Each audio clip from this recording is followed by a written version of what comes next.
ভাইয়া আমরা কি শুরু করতে পারি? 1:30 বেজে গেছে। ভাইয়া, জি ভাইয়া। একটুখানি ওয়েট ভাইয়া, ওই যে লাইভ দিতে পারতেছি না তো, ওইটা দেখি ভাই, তারপর শুরু করি। আচ্ছা ঠিক আছে, আমাকে বলেন ভাইয়া, আমি আছি। আমি আপনাকে নক করছি ভাই।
এনামুল ভাই,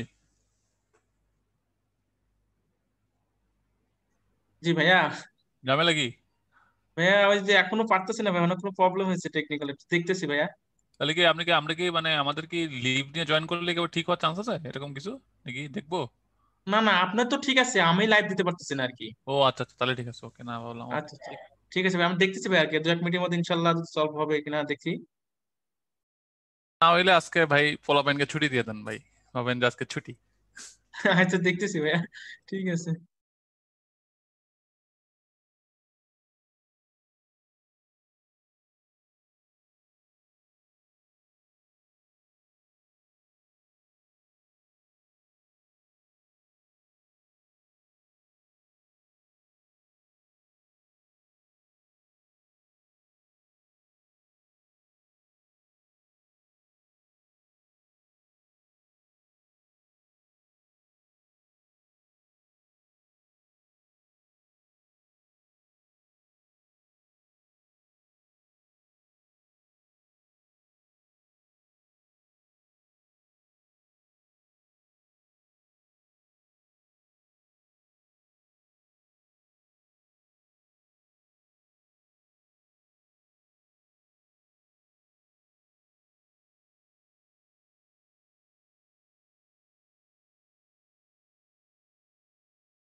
আসসালামু আলাইকুম ভাইয়া।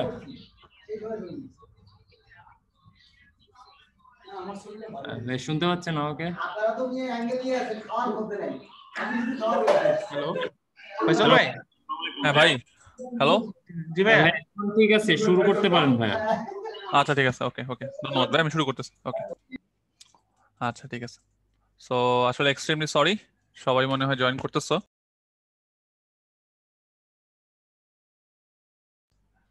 একটু টেকনিক্যাল ডিফিকাল্টিস এর কারণে আমাদের একটু শুরু করতে লেট হয়ে গেল। তো আসলে সবাই আমরা মনোযোগ দিই। আমরা এই সপ্তাহে যে সলভ ক্লাসটা আছে, এই সপ্তাহে সলভ ক্লাসটা আমরা কি কি টপিক দেখবো, আমরা এক এক করে টপিকগুলো নিয়ে আলোচনা করা শুরু করি। তো শুরুতেই আমরা যে টপিকটা নিয়ে আমরা আলোচনা করবো, আমরা শুরুতে কিছু ম্যাথের প্রবলেম দেখব। তো ম্যাথে একটু তোমাদের মনে করাই দিই যে এই সপ্তাহে আমরা ম্যাথে কোন টপিকটা নিয়ে আমরা আলোচনা করেছিলাম। তো ম্যাথের আমরা যে টপিকটা দেখেছিলাম, তোমরা বলতে পারো যে ভাই আমরা মেইনলি অন্তরীকরণ বা ডিফারেন্সিয়েশনের যে টপিকটা ছিল সেই টপিকটা ভাই আমরা শুরু করছিলাম। এবং আমাদের এতটুকু তোমাদের নিশ্চয়ই মনে আছে যে আমরা পুরোপুরি ডিফারেন্সিয়েশনটা শেষ করিনি। এবং এই সপ্তাহে যে তোমাদের ক্লাসটা হবে, এই ক্লাসটাও আমরা ডিফারেন্সিয়েশন দেখব। তো আমাদের যে অন্তরীকরণ যেটা আছে, অন্তরীকরণ যে টপিকটা আছে, এই অন্তরীকরণ যে টপিকটা আছে এটা হচ্ছে তোমার মেইনলি আমরা দুইটা পার্টে দেখব। তো প্রথম পার্টটার ভেতরে আমরা যে জিনিসগুলো দেখেছিলাম সেই জিনিসগুলো ছিল হচ্ছে আমাদের লিমিট এবং অন্যান্য যে টপিকগুলো ছিল অন্যান্য টপিকগুলো নিয়ে আমরা আলোচনা করেছিলাম। তো এবং ইনশাল্লাহ আমরা নেক্সট যে ক্লাসটা আছে, নেক্সট ক্লাসটার ভেতরে আমরা গুরুমান, লঘুমান, স্পর্শক এই টপিকগুলো দেখবো। তো শুরুতে আসো কিছু রিটেন প্রবলেম দেখি। রিটেন প্রবলেম দেখার জন্য আমরা প্রথম যে প্রবলেমটা দেখবো লিমিটের এই অঙ্কগুলো। তো লিমিটের এই অঙ্কগুলো করার জন্য তোমাদের ক্লাসে একটা রুল পড়ানো হয়েছিল, মনে আছে? লাপিটালের রুল। লাপিটাল যে রুলটা ছিল, লাপিটালের রুলটাই কি ছিল? যদি কারোর একটু মনে থাকে তুমি বলতে পারো ভাই লাপিটালের রুলটার মধ্যে আপনি যেটা বলছিলেন যে আমরা প্রথমে এক্স এর মানটা এখানে বসাই দিব। এক্স এর মানটা এখানে বসালে কত আসে? এখানে এক্স এর মানটা তো 0, তাহলে 0 বসালে এটা হয়ে যাবে cubic root of 0 square plus 1 divided by 0 square.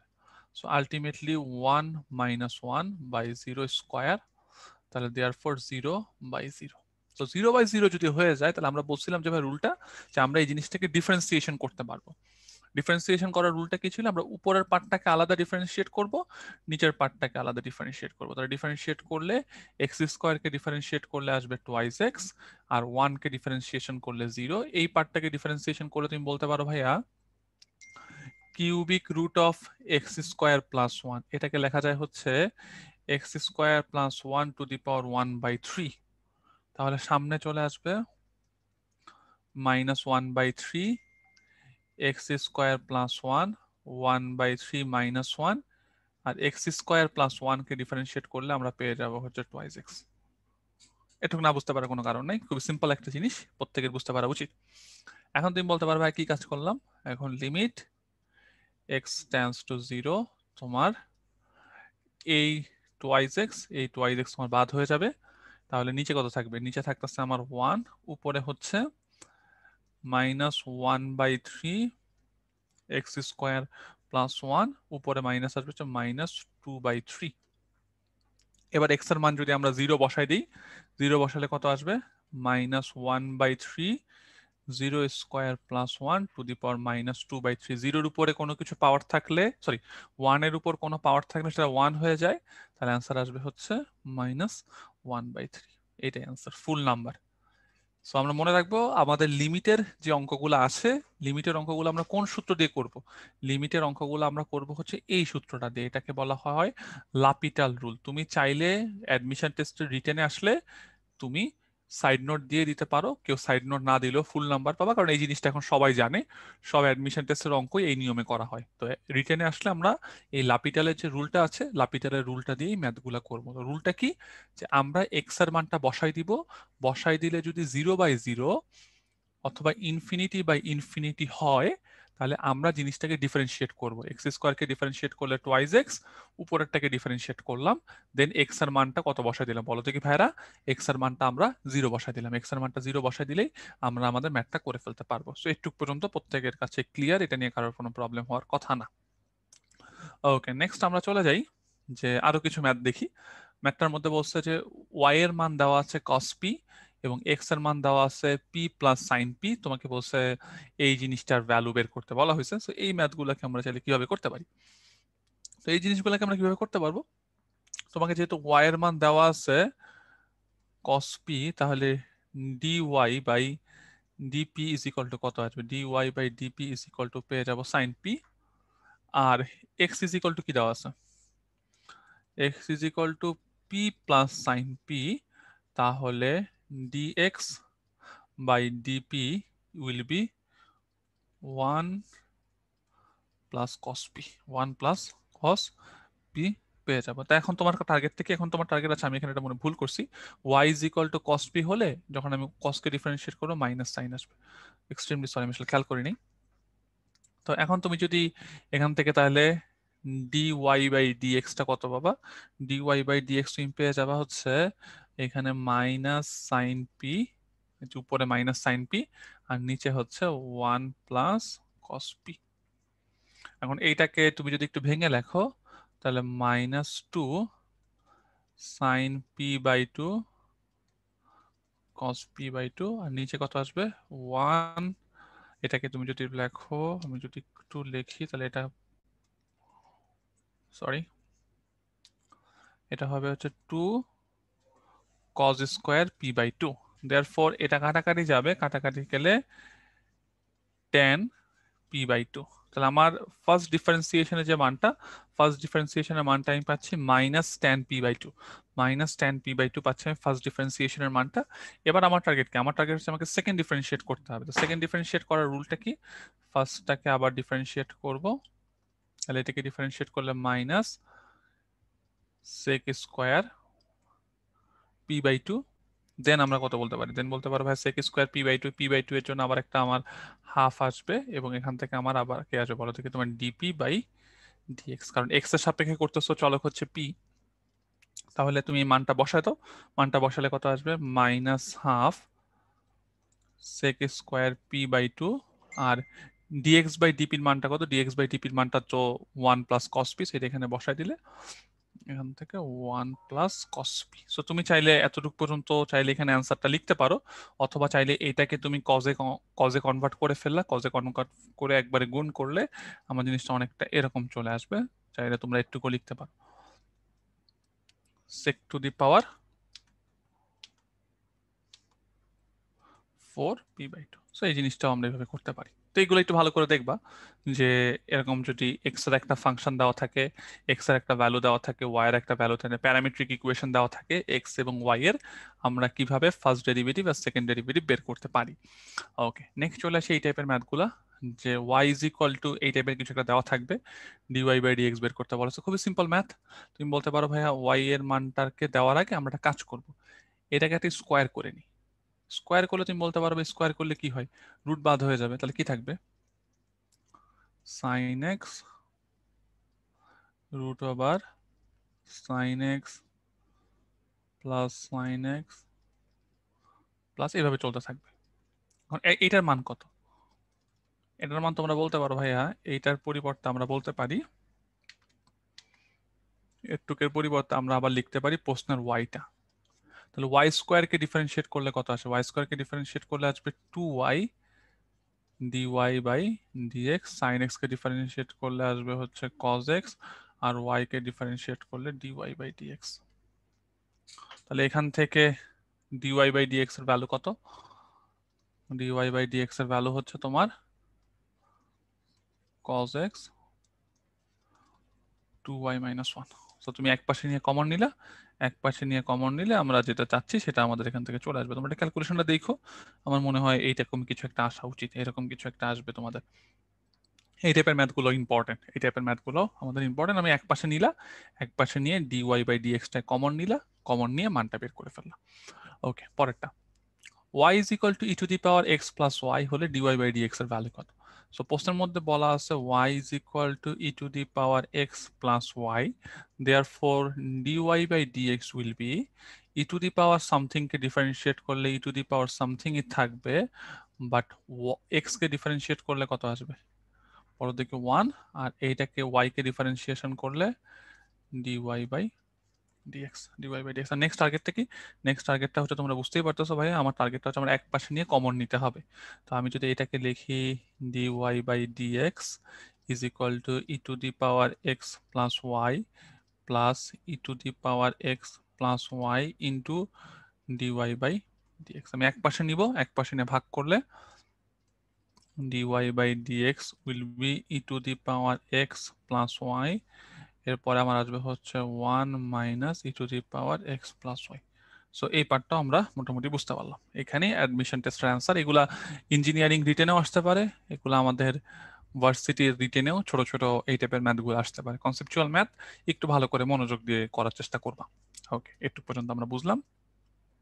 Next আমাদের ম্যাথটা, নেক্সট ম্যাথটার মধ্যে বলছে কি, এই জিনিসটা মনে রাখার চেষ্টা করবা যে কার সাপেক্ষে কাকে ডিফারেন্সিয়েট করতে বলছে। বলছে sine sine inverse twice x 1 plus x স্কোয়ারের সাপেক্ষে লন 1 প্লাস সাইন এক্স কে ডিফারেন্সিয়েট করতে বলা হয়েছে। So, এই জিনিসটাকে আমরা চাইলে কিভাবে করতে পারি, এগুলো সিম্পল ম্যাথ। এই জিনিসটার থিওরিটা অনেকটা এইভাবে তোমরা মনে রাখার চেষ্টা করবা যে ভাইয়া যখন আমাদের এইরকম একজনের সাপেক্ষে আরেকজনকে ডিফারেন্সিয়েট করতে বলা হয় তখন আমরা কিভাবে করব। তখন আমরা যে জিনিসটা মনে রাখবো যে যাকে ডিফারেন্সিয়েশন করতে বলা হবে তাকে আমরা কি করব, তাকে আমি ডিফারেন্সিয়েট করে উপরে লিখবো, এবং যার সাপেক্ষে ডিফারেন্সিয়েট করতে বলা হয়েছে সেটাকে ডিফারেন্সিয়েট করে আমরা নিচে লিখবো। যেমন আমি যদি তোমাদেরকে বলি যে কি করতে বলেছে, আমি একটা এক্সাম্পল দিয়ে তোমাদেরকে আরো ভালো করে বুঝাই যে আমার টার্গেট থেকে আমাকে হচ্ছে কাকে ডিফারেন্সিয়েট করতে বলছে। আমাকে ডিফারেন্সিয়েট করতে বলছে হচ্ছে লন আর সাপেক্ষে, ডিফারেন্সিয়েট করতে বলছে এইটার সাপেক্ষে sign inverse twice x 1 plus x স্কোয়ারের সাপেক্ষে। কাকে ডিফারেন্সিয়েট করব? তুমি বলতে ডিফারেন্সিয়েট করবেন ভাইয়া লন 1 প্লাস সাইন এক্স, এটাকে ডিফারেন্সিয়েট করতে বলা হয়েছে। So, এই ডিফারেন্সিয়েশন গুলো তোমরা কিভাবে করতে পারো, এই ডিফারেন্সিয়েশন গুলো করার যেটা ওয়ে আছে সেটা হচ্ছে যে রুলটা হচ্ছে যে উপরেরটাকে উপরে ডিফারেন্সিয়েট করব, নিচেরটাকে নিচে ডিফারেন্সিয়েট করব। আর নিচে কি আছে? নিচে আছে হচ্ছে sine inverse twice x 1 plus x square, আর উপরে কি আছে? উপরে আছে হচ্ছে লন 1 প্লাস সাইন এক্স। এখন তুমি বলতে পারবে লন 1 প্লাস সাইন এক্স কে ডিফারেন্সিয়েট করলে কি আসে? লন 1 প্লাস সাইন এক্স কে ডিফারেন্সিয়েট করলে আসবে ln function 1 plus sine x, আর 1 প্লাস সাইন এক্স কে ডিফারেন্সিয়েট করলে 1 কে করলে 0, সাইন এক্স কে ডিফারেন্সিয়েট করলে আসবে হচ্ছে কজ এক্স, আর নিচে আসছে ডি বাই ডিএক্স। এই পুরো পার্টটাকে তুমি চাইলে লিখতে পারো হচ্ছে 2 tan ইনভার্স এক্স। দেয়ারফর আমার উপরের পার্টটা চলে আসবে হচ্ছে cos x 1 plus sin x, আর নিচে আছে 2 tan inverse x। 2 tan inverse x কে আমরা চাইলে কি বলতে পারি? 2 1 প্লাস x স্কয়ার। এটা অ্যান্সার। তাহলে মনে রাখবা যার সাপেক্ষে ডিফারেন্সিয়েট করতে বলবো, যার সাপেক্ষে ডিফারেন্সিয়েট করতে বলবো তাকে ডিফারেন্সিয়েট করে নিচে লিখবো, আর যাকে ডিফারেন্সিয়েট করতে বলবো তাকে ডিফারেন্সিয়েট করে উপরে লিখবো। যেমন আমি যদি বলি এক্স স্কয়ারের সাপেক্ষে সাইন এক্স এর অন্তরক, তুমি বলে সাইন এক্স এর অন্তরক বের করতে বলছো, তাহলে সাইন এক্স কে ডিফারেন্সিয়েট করলে পাওয়া যাবে কজ এক্স, এটা উপরে লিখবো। আর এক্স স্কয়ারের সাপেক্ষে এক্স স্কয়ারকে ডিফারেন্সিয়েট করলে পাওয়া যায় হচ্ছে টোয়াইস এক্স, এটা অ্যান্সার। তো যার সাপেক্ষে ডিফারেন্সিয়েট করতে বলা হবে তাকে ডিফারেন্সিয়েট করে নিচে লিখবো, আর যাকে ডিফারেন্সিয়েট করতে বলা হবে তাকে ডিফারেন্সিয়েট করে উপরে লিখবো। তো এই পার্টটা মনে রাখতে পারলেই হয়। ওকে, এবার আমরা কিছু অবজেক্টিভ কোশ্চেন ট্রাই করি। অবজেক্টিভ কোশ্চেন ট্রাই করলে তোমরা পারবা। তো প্রশ্নের মধ্যে বলা আছে কি? প্রশ্নের মধ্যে বলা আছে যে এক্স এর একটা ভ্যালু দেওয়া আছে এবং ওয়াই এর একটা ভ্যালু দেওয়া আছে। প্রশ্নের মধ্যে বলছে এটা সেকেন্ড ডেরিভেটিভ বের করো, সেকেন্ড ডেরিভেটিভ বের করো।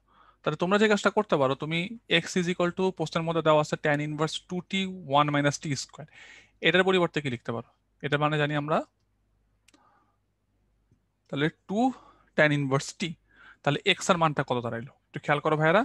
এক্স এর মানটা দাঁড়াইলো হচ্ছে 2 ট্যান ইনভার্স টি, আর ওয়াই এর মানটা হচ্ছে সাইন ইনভার্স 2t 1 প্লাস টি স্কোয়ার। তাহলে এটার জন্য কি বলতে পারো? এটাও ফর্মুলা, এটাও মানে কি? এটাও মানে হচ্ছে y is equal to 2 tan inverse t। তুমি দুইটাকে ডিফারেন্সিয়েট করলা, একবার x কে ডিফারেন্সিয়েট করলা, একবার y কে ডিফারেন্সিয়েট করলা, সেম জিনিসই পাবা যেহেতু একই ফাংশন। তাহলে কাটাকাটি করলে dy বাই dx এর মান কত? dy বাই dx এর মান হচ্ছে 1। এখন dy বাই dx এর মান যদি হয় 1, তাহলে সেকেন্ড ডেরিভেটিভের মান কত আসবে? সেকেন্ড ডেরিভেটিভের মান উইল বি ডেফিনেটলি 0। সেই পার্টটা খুব ইজি, এগুলো নিয়ে এত প্যারা খাওয়ার কোনো কারণ নাই, খুব ইজি ইজি ম্যাথ, পারবা।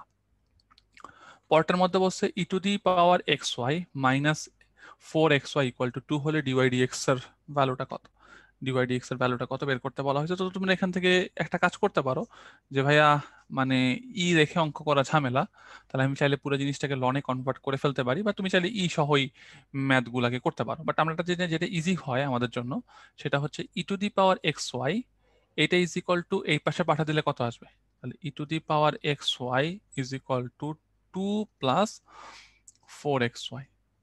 এখন আমি যদি উভয় পক্ষে লন নেই, উভয় পক্ষে লন নিলে কি আসবে, লন নিলে তোমার ই আর লন কাটা চলে যাবে, তাহলে xy is equal to ln 2 plus 4xy। আমার মনে হয় পরের পার্টটুকু আমরা পারবো। xy কে ডিফারেন্সিয়েট করলে y ফিক্সড, x কে ডিফারেন্সিয়েট করলে 1, আর x ফিক্সড y কে ডিফারেন্সিয়েট করলে dy dx। আর লনের পার্টটাও সেম একইভাবে করবা, কমন নিয়ে dy dx এর মানটা বের করে ফেলবা।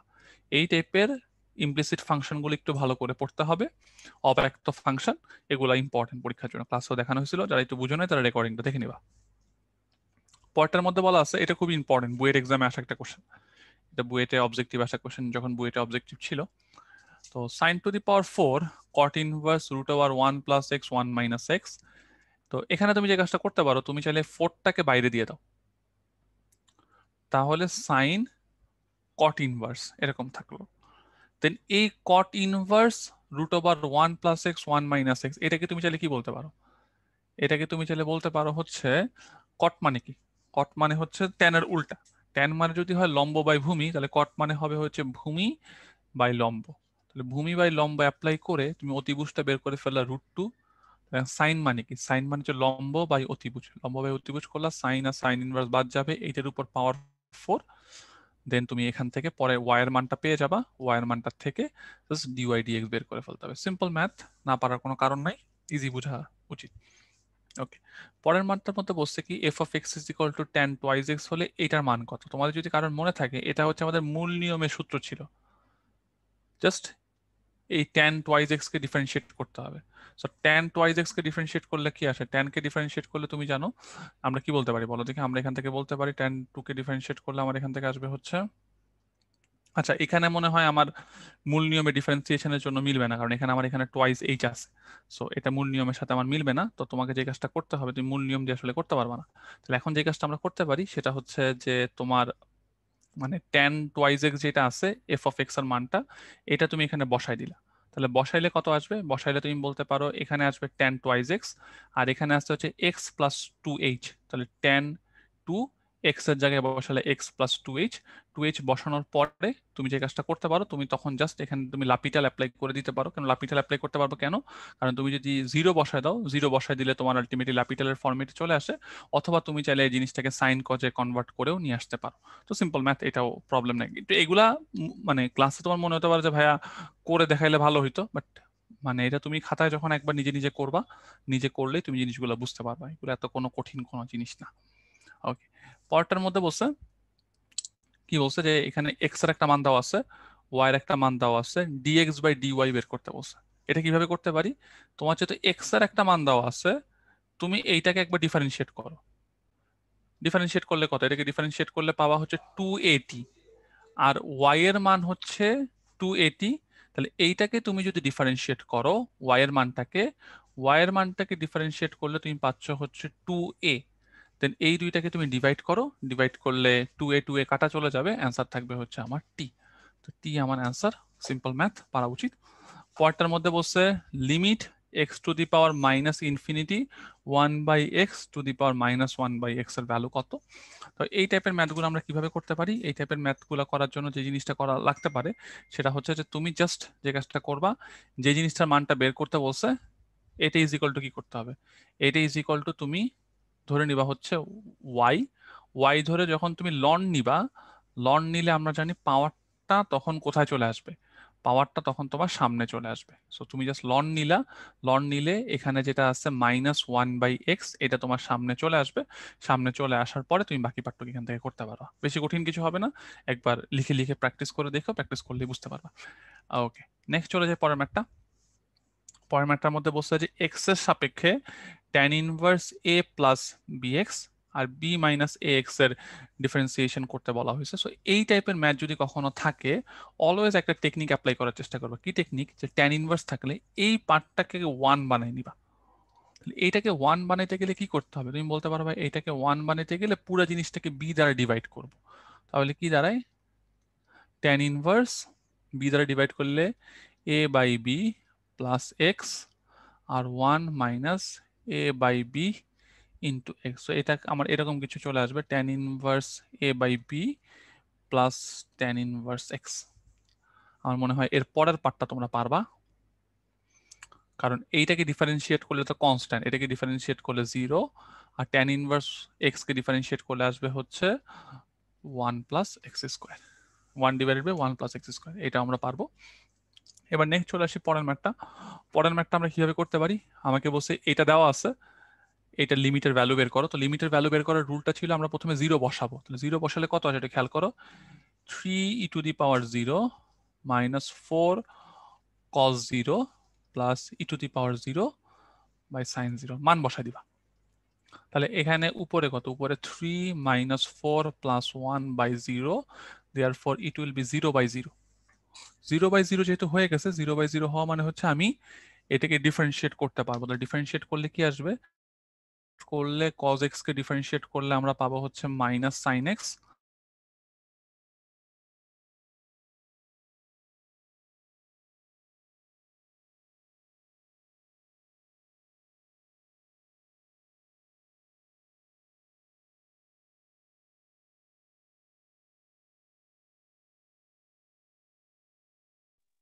আমিন ভাইয়া,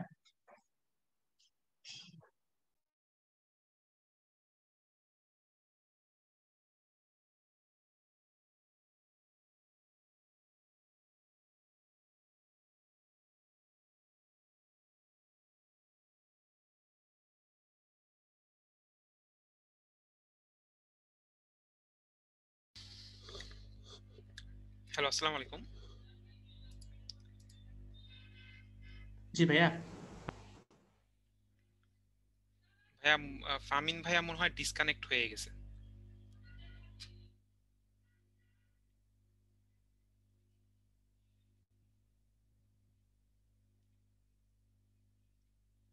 শ্রমিক ভাইয়া, জি, আমি কি শুরু করে দিব তাহলে? না না ভাইয়া, ওই যে ভাইয়ার এখন শেষ হয় না, একটা মানে আছে, ভাইয়া ডিসকানেক্ট হয়ে গেছে আর কি। না, সেটা তো বুঝতে পারছি। তাহলে ওয়েট করি জি জি। নাকি?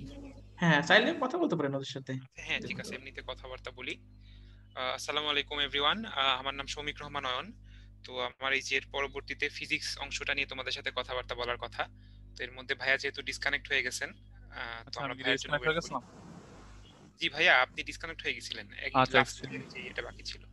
আচ্ছা এক্সট্রিমলি সরি, দাঁড়াও তাড়াতাড়ি শেষ করে দিই এটা। আচ্ছা, আমি তো আসলে খেয়াল করিনি। আমি পড়ায় যাচ্ছি, ভাবলাম যে হঠাৎ করে ভাই ফোন দিল। ওকে, আচ্ছা যেটা ছিল যে আমরা যদি এটার ভিতরে বসাই, বসানোর পর মেবি আমরা 0 বাই 0 পাচ্ছিলাম। 0 বাই 0 পাইলে রুলটা ছিল কি এটাকে ডিফারেন্সিয়েট করবো। তো ডিফারেন্সিয়েট করলে তুমি বলতে পারো যে এটাকে যদি তুমি ডিফারেন্সিয়েট করো, 3e to the power x কে ডিফারেন্সিয়েট করলে 3e to the power x ই থাকবে, মাইনাস 4 cos x কে তুমি যদি ডিফারেন্সিয়েট করো, মাইনাস 4 cos x কে ডিফারেন্সিয়েট করলে তোমার চলে আসবে একটা মাইনাস থাকবে, তাহলে 4 sin x পাবা। আর এটার জন্য তোমার একটা minus e to the power minus x. এবার তুমি যদি মানটা বসাও, মানটা বসালে কত বসাবা? 0 বসাবা। 0 বসালে উপরে থাকবে, এখানে 0 বসাইলে এটা হয়ে যাবে 3। এটা কত? এটা তো তুমি বুঝতেই পারতেছো, এটার জন্য তো তোমার 0 হয়ে যাবে সাইনের মান। এটার মান আসবে হচ্ছে তোমার মাইনাস 1 ডিভাইডেড বাই কস 0 এর মান 1। তাহলে ডিভাইডেড বাই 2 বাই 1 করলে 2 চলে আসলো। সো তোমাদের লাস্ট যে ক্লাসটা ছিল, এই ক্লাসটা থেকে টেক ওয়ে হচ্ছে একটাই, যে আমাদের এখান থেকে লিমিটের ম্যাথগুলো একটু ভালো করে প্র্যাকটিস করবা, বিশেষ করে কোশ্চেন ব্যাংকে যেটা আছে এবং লাপিটালের যে রুলটা আছে এটি একটু ভালো করে দেখবা। আর এই টাইপের ম্যাথগুলো একটু ভালো করে পড়বা, যে যেখানে এক্স আর ওয়াই এর ভ্যালু সেপারেটলি দেওয়া থাকে, তোমাকে সেকেন্ড ডেরিভেটিভ বের করতে বলা হয়। সো এই জিনিসগুলো দেখলাম। আমাদের নেক্সট যে ক্লাসটা থাকবে, নেক্সট ক্লাসটার ভিতর ঘুমান স্পর্শক অবিলম্বের যে ম্যাথগুলো আছে ওইগুলো আমরা আলোচনা করব। তো একটু ভালো করে ডিফারেন্সিয়েশনটা দেখো, কারণ সবচেয়ে বেশি কোশ্চেন কিন্তু ম্যাথের থেকে এই ডিফারেন্সিয়েশন চ্যাপ্টারটা থেকেই থাকে। তো দেখো, আমরা ইনশাল্লাহ নেক্সট উইকে আমরা এর পরের গুলো আবার সলভ করার চেষ্টা করবো। সবাই ভালো থাকো।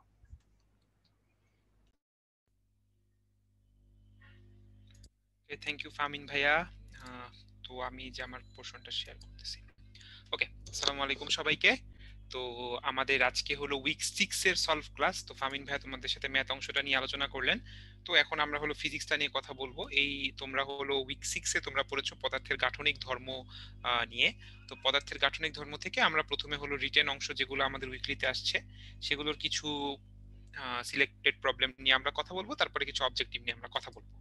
তো আশা করি সবাই উইকলি পরীক্ষা দিছো এবং দেখছো যে এই চ্যাপ্টারের আমাদের যে কোয়েশ্চেন গুলো আসে সেগুলো আসলে অনেক বেশি যে টাফ এরকম বলা যাবে না, বরং সূত্রগুলো যদি আমরা জানি তাহলে কিন্তু বেশিরভাগ অঙ্কই কিন্তু করা সম্ভব। আচ্ছা, তাহলে চলো আমরা আগে শুরু করি, একটা একটা করে কথা বলি। তো আমরা প্রথমে যে প্রবলেমটা নিয়ে কথা বলতেছি, তো সেটা হলো একটা দোলনায় ঝুলছে একজন। তো দোলনায় ঝুলার কারণে এই যে লোহার তারটা সেটা প্রসারিত হয়ে গেছে। তো 2 মিটার থেকে 2.02 মিটার হচ্ছে এবং তারের যে ব্যাস সেটা হলো হ্রাস পায়।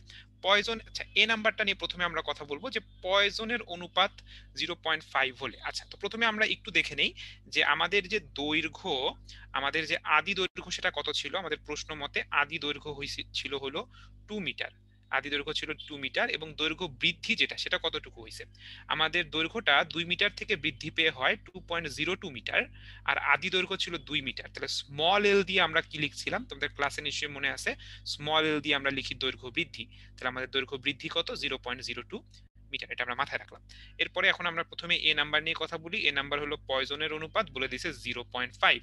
এখন আমরা পয়জনের অনুপাত মানে কি জানি, মাইনাস আমাদের ব্যাসের পরিবর্তন ডিভাইডেড বাই আমাদের দৈর্ঘ্যের পরিবর্তন। মানে আমাদের উপরে হইলো পার্শ্ব বিকৃতি আর নিচে কি, নিচে হলো আমাদের দৈর্ঘ্য বিকৃতি। আর এখানে মাঝখানে কি আছে, মাঝখানে একটা আমাদের কাছে মাইনাস সাইন আছে, মাইনাস সাইন।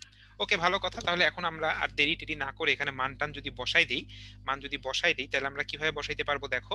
আমাদের সিগমার মান কত, আমাদের পয়জনের অনুপাত 0.5, ভালো কথা, minus small D by capital D.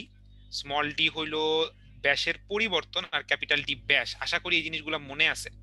R small L by capital l এটা কি হবে, 0.02 ডিভাইডেড বাই আদি দৈর্ঘ্যটা কত বলছিলাম, আদি দৈর্ঘ্যটা বলছিলাম 2। তাহলে এখন মনে হয় আমরা এটাকে একটু সিম্পলিফাই করে লিখতে পারি। সিম্পলিফাই করে যদি আমরা এটাকে লিখি তাহলে আমরা দেখব যে এই ডি ইকুয়ালস টু চলে আসছে minus 0.005 capital D, capital D. তাহলে এটাই আমাদের এখানে উত্তর হিসেবে দিতে হবে যে ব্যাস কতখানি হ্রাস পায়। তো দেখো এখানে এই যে আমাদের মাইনাস সাইন, এই মাইনাস সাইনটার মানে হলো হ্রাস পাচ্ছে। মাইনাস সাইনের মানে কি, মাইনাস সাইনের মানে হচ্ছে হ্রাস পাচ্ছে। ওকে, তাহলে আমরা বুঝতে পারছি যে হ্রাস পাচ্ছে এবং সেটা প্রশ্নেও বলা আছে। এবং কতটুকু হ্রাস পাচ্ছে, আমাদের এই যে হ্রাস পাওয়ার যে পরিমাণ এটা কিন্তু আমার ব্যাসের পরিবর্তন, এটাই কিন্তু আমার ব্যাসের পরিবর্তন, ব্যাসের পরিবর্তন, পরিবর্তন। তো আমাদের এই যে ব্যাসের পরিবর্তন সেটা হলো আদি ব্যাসের 0.005 গুণ। অথবা চাইলে মনে হয় আমি এটাকে এভাবে লিখতে পারি, এটাকে মনে হয় চাইলে আমি এভাবে লিখতে পারি, একটু ডান পাশে লিখি,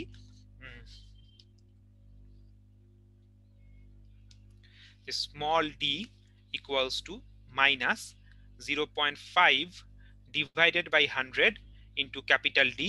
অর আমি এভাবে করে বলি যে এটা হলো মাইনাস 0.5% অফ ক্যাপিটাল ডি, অর্থাৎ আমি বলতেছি 0.5% হ্রাস পাবে। আমি এটাকে পার্সেন্টেজে নিয়ে গেলাম। ঠিক আছে, খুবই সহজ সিম্পল অঙ্ক, একেবারেই না পারার মতো কিচ্ছু নাই, একেবারে এক লাইনের অঙ্ক। আচ্ছা, তারপরে আমরা বি নাম্বারে চলে যাই। বি নাম্বারটা আমরা এখানে করতেছি। বি নাম্বারে যদি দেখি যে স্থিতিস্থাপক সীমার মধ্যে তারের দৈর্ঘ্য বৃদ্ধি পেয়ে 1.2 গুণ হলে ব্যাসটির কিরূপ পরিবর্তন হবে, ব্যাসটির কিরূপ পরিবর্তন হবে। তাহলে এখানেও আমরা কি করব, আসলে কিছুই করব না, আমরা আগের মতোই এই পয়জনের অনুপাতটাই আমরা ব্যবহার করব, পয়জনের অনুপাতটাই ব্যবহার করব। খালি এখানে আমার কি হয়ে গেছে, দৈর্ঘ্য বৃদ্ধির যে ঘটনাটা সেটা চেঞ্জ হয়ে গেছে, দৈর্ঘ্য বৃদ্ধির ঘটনাটা চেঞ্জ হয়ে গেছে। তো আমাদের এখানে ঘটনাটা কি, আমরা যদি দেখি যে দৈর্ঘ্য বৃদ্ধি কতটুকু পায়, আমাদের নতুন দৈর্ঘ্য হয় আদি দৈর্ঘ্যের 1.2 গুণ। আমাদের নতুন দৈর্ঘ্য হলো আদি দৈর্ঘ্যের 1.2 গুণ, আর আমার আদি দৈর্ঘ্য কি, এল। তাহলে আমার দৈর্ঘ্যের বৃদ্ধি পাইছে কতটুকু, 0.2 ইন্টু এল, 0.2 ইন্টু এল।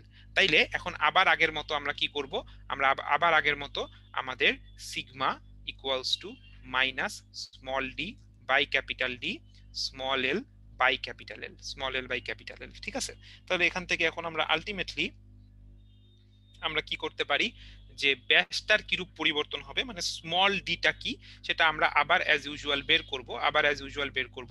তাহলে বের করার চেষ্টা করি। আমরা এভাবে বলতে পারি যে small D by capital D এটা হইলো এই যে minus sigma into small L by capital L, এই ভ্যালুটা হয়ে যাবে আমার 0.2, অর্থাৎ আমাদের যে ডি এটা হইলো minus sigma divided by 5 into D.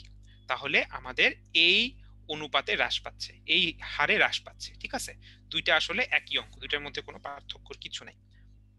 ঠিক আছে, আচ্ছা এখন খালি খেয়াল করো, এখানে আমি সিগমার মানটা বসাই নাই, কারণ খেয়াল করো আমাদের পয়জনের অনুপাত এটা এ নাম্বারে বলছে, বি নাম্বারের মধ্যে এটাকে বলে নাই, এই জন্য আমি এখানে পয়জনের অনুপাতের মানটা এই অঙ্কের মধ্যে বসাই নাই। আমরা এইটুকু বলে রেখে দিলেই হয়ে যাবে যে আমাদের মাইনাস দিয়ে বুঝাচ্ছি, আমরা কি মাইনাস দিয়ে বুঝাচ্ছি হ্রাস পায়, এবং আমাদের অ্যান্সারটা কি হবে, অ্যান্সারটা হবে কত অনুপাতে হ্রাস পায়, আমাদের সিগমা বাই 5 অনুপাতে হ্রাস পায়।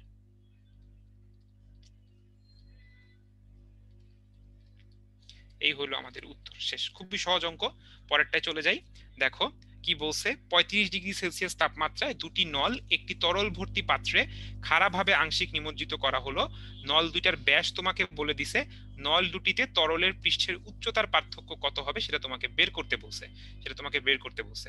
এখন আমরা এটা কিভাবে বের করব, আমরা জানি যে আমাদের একটা সরু কৈশিক নলে কি হয়, আমাদের একটা তরল উপরের দিকে মানে অবরোহণ আমাদের উচ্চতার বৃদ্ধি করতে পারে অথবা আমার উচ্চতা হ্রাস পাইতে পারে। আমাদের সাধারণভাবে তরলের কি হয়, আমাদের পানির বেলায় পানি যদি হয় সেক্ষেত্রে আমার দেখা যায় উচ্চতা বৃদ্ধি পায় কৈশিক নলে, আর যদি আমাদের পারদ হয় তাহলে দেখতে পাই আমরা উচ্চতা হ্রাস পায়। তো যাই হোক, এখানে আমাদেরকে বলছে যে এটা বের করতে হবে। তো এটা বের করা উচ্চতার পার্থক্য বের করতে বলছে। তো উচ্চতার পার্থক্য তো আমরা বের করতে পারবো।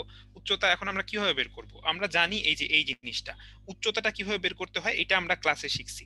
আমাদের যদি আমরা একটা তরলের মধ্যে একটা কৈশিক নল আমরা প্রবেশ করাই, তাহলে সেখানে আমাদের যে উচ্চতা যতটুকু সে উপরের দিকে তরলটা আমার উঠে, সেই উচ্চতা আমরা এভাবে বের করতে পারি 2 into T cos theta divided by r rho g. হয়তো তুমি সূত্রটা এই ফরম্যাটে শিখো নাই, বাট আমি এটাকে এই ফরম্যাটে সাজায় নিলাম। এখন মানে তুমি হয়তো একটু অন্যভাবে শিখছিলে, টি ইকুয়ালস টু হিসেবে ছিল, এটাকে আমরা সাজায় নিছি। তাহলে আমাদের এখানে দুইটা নল আছে, তাহলে প্রথম নলের জন্য যদি আমরা বের করি, তাহলে প্রথম নলেরটাকে বলবো আমরা H1, আর দ্বিতীয় নলের জন্য আমরা যেটা বের করবো সেটাকে আমরা বলবো H2। তাহলে আমি সূত্রটাকে দুইবার লিখবো, H1 একবার লিখবো আর H2 একবার লিখবো। এখন আমি একটু দেখবো এদের মধ্যে আসলে পার্থক্য কোথায়। এটাকে বললাম H1, এটাকে আমি বলবো H2। তো দেখি টি পৃষ্ঠটান কি দুজনের জন্য সমান নাকি আলাদা।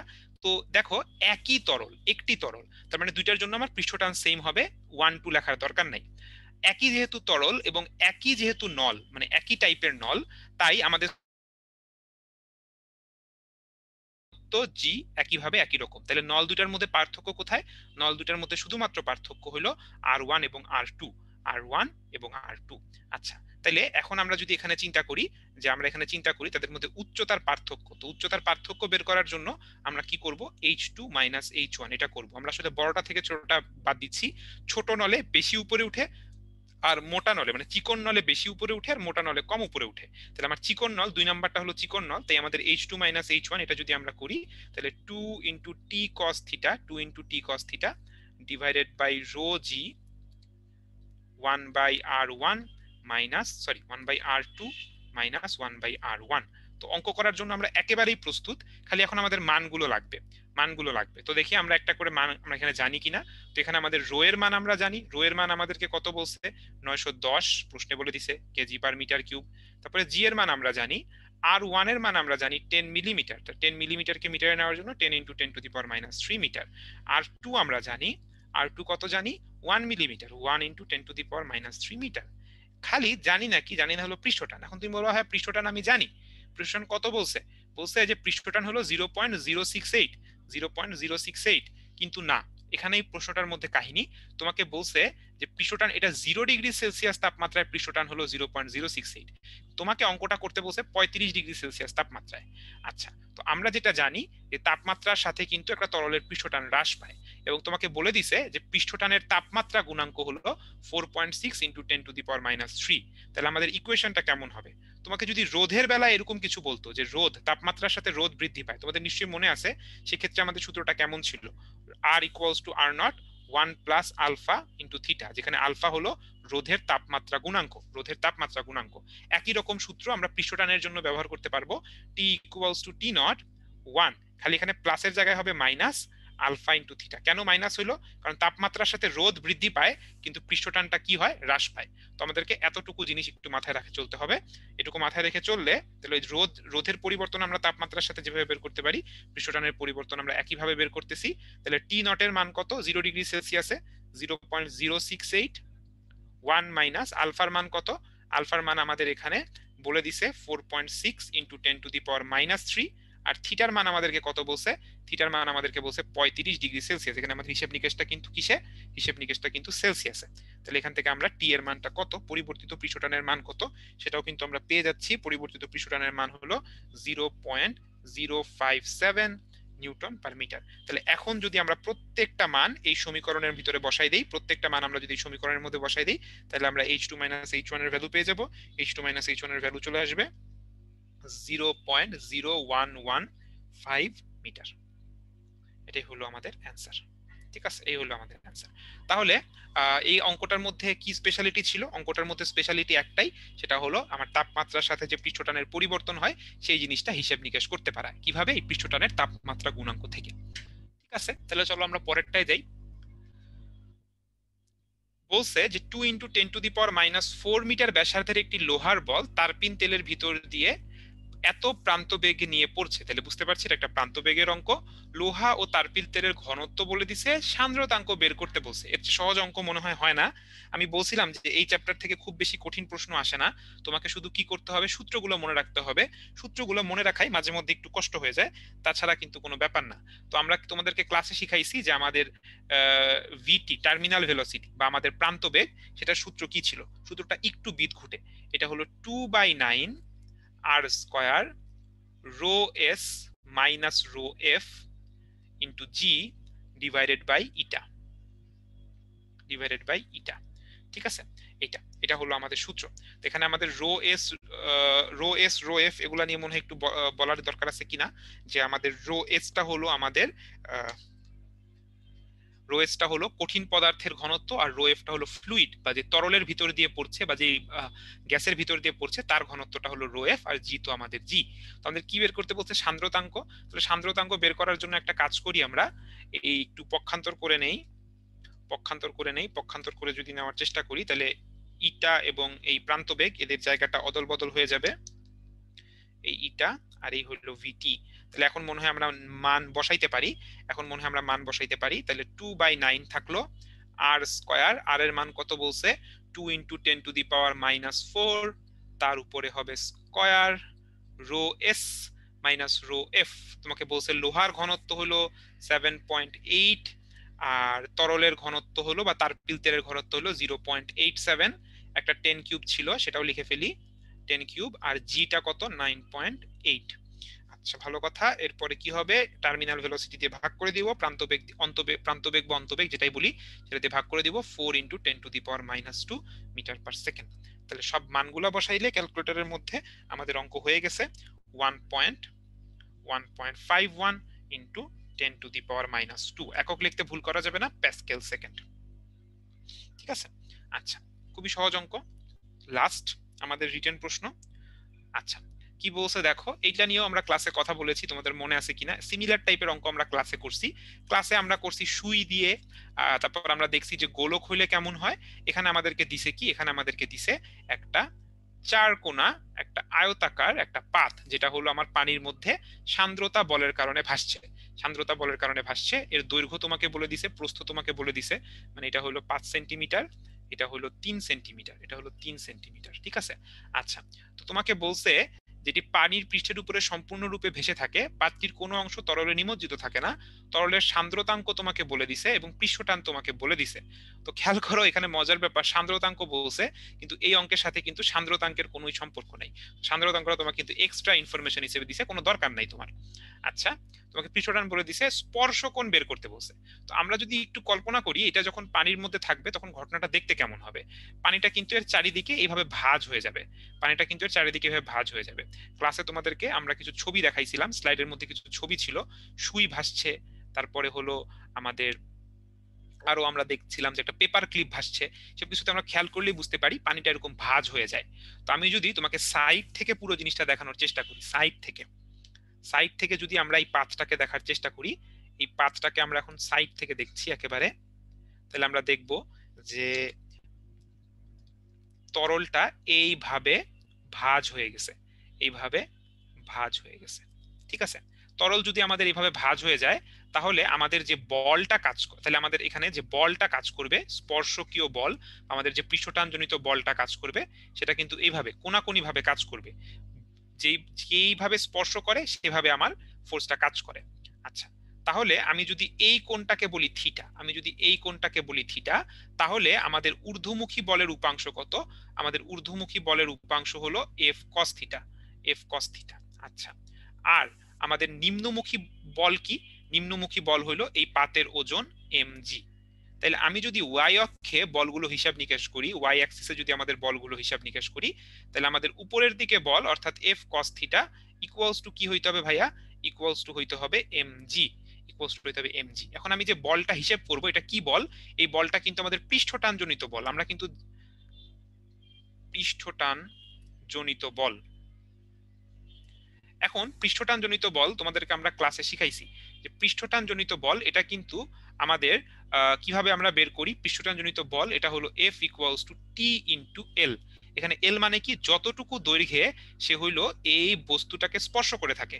কারণ তুমি চিন্তা করে দেখো, এই যে বলটা কাজ করছে, আমি এটা একটা বিন্দুতে দেখাইছি, কিন্তু বলটা কিন্তু আসলে কিভাবে কাজ করে, পুরা বস্তুটার, পুরা আমাদের এই আয়তাকার পাতের দৈর্ঘ্য জুড়ে কিন্তু এই বলটা কাজ করে। হ্যাঁ, আর পৃষ্ঠটানে কিন্তু কখনো ক্ষেত্রফলের হিসাব আসে না, এটা কিন্তু মাথায় রাখো। অনেকেই কেন জানো ভুল করে ক্ষেত্রফল বসাও, কিন্তু পৃষ্ঠটানে আমার শুধু কাজে লাগবে কতটুকু দৈর্ঘ্যকে পানি টাচ করে আছে, তার মানে আমার লাগবে এই আয়তক্ষেত্রের পরিসীমা। তাহলে এটা কিভাবে হিসাব হবে? টি ইন্টু পরিসীমা। পরিসীমা মানে কি? পরিসীমা মানে হবে 2 ইন্টু এই 5 সেন্টিমিটার দুইবার, 3 সেন্টিমিটার দুইবার, এই জন্য 2 দিয়ে গুণ করছি। 5 সেন্টিমিটার, সেন্টিমিটারকে মিটারে নেওয়ার জন্য 10 to the power -2 plus 3 centimetre, 3 into 10 to the power -2। ঠিক আছে, 2 দিয়ে কেন গুণ করছি? 5 সেন্টিমিটারে দুইবার টাচ করে, 3 সেন্টিমিটারে দুইবার টাচ করে, আমরা পরিসীমাটা এখানে পরিসীমা দিয়ে গুণ করে দিছি। যারা ক্লাস মনোযোগ সহকারে করছো এতটুকু বুঝতে কোনো অসুবিধা হওয়ার কথা না।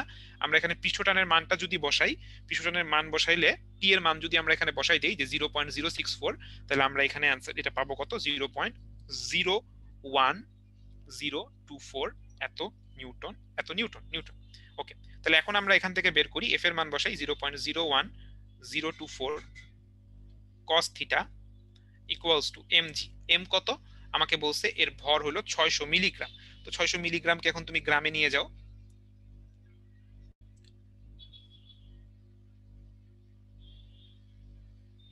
600 মিলিগ্রামকে যদি এখন আমরা তুমি গ্রামে নিয়ে যাও, তাহলে 600 আর মিলিগ্রামকে গ্রামে নেওয়ার জন্য কি করবা? 10 টু দি পাওয়ার -3।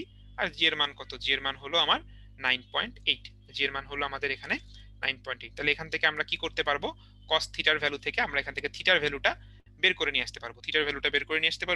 থিটার ভ্যালু যদি আমরা এখানে বের করে নিয়ে আসি, তাহলে থিটার ভ্যালু যদি বের করে নিয়ে আসি, এটাই কি আমাদের স্পর্শকোণ? না। আমরা ক্লাসে আরেকটা জিনিস বলছিলাম যে স্পর্শকোণ একটা গোলকের, একটা তোমার পোকা পানিতে দাঁড়ায় ভাসে, সেটার অঙ্ক তোমাদেরকে করাইছিলাম এবং তোমাদেরকে ক্লাসে বলে দিছিলাম আমাদের স্পর্শকোণ সবসময় তরলের ভিতরে নিতে হয়, স্পর্শকোণটা নিতে হয় সবসময় তরলের ভিতরে। তাহলে আমাদের এখানে যে স্পর্শকোণ সেটা কত হবে? সেটা হবে 180 degree minus theta, 180 degree minus theta.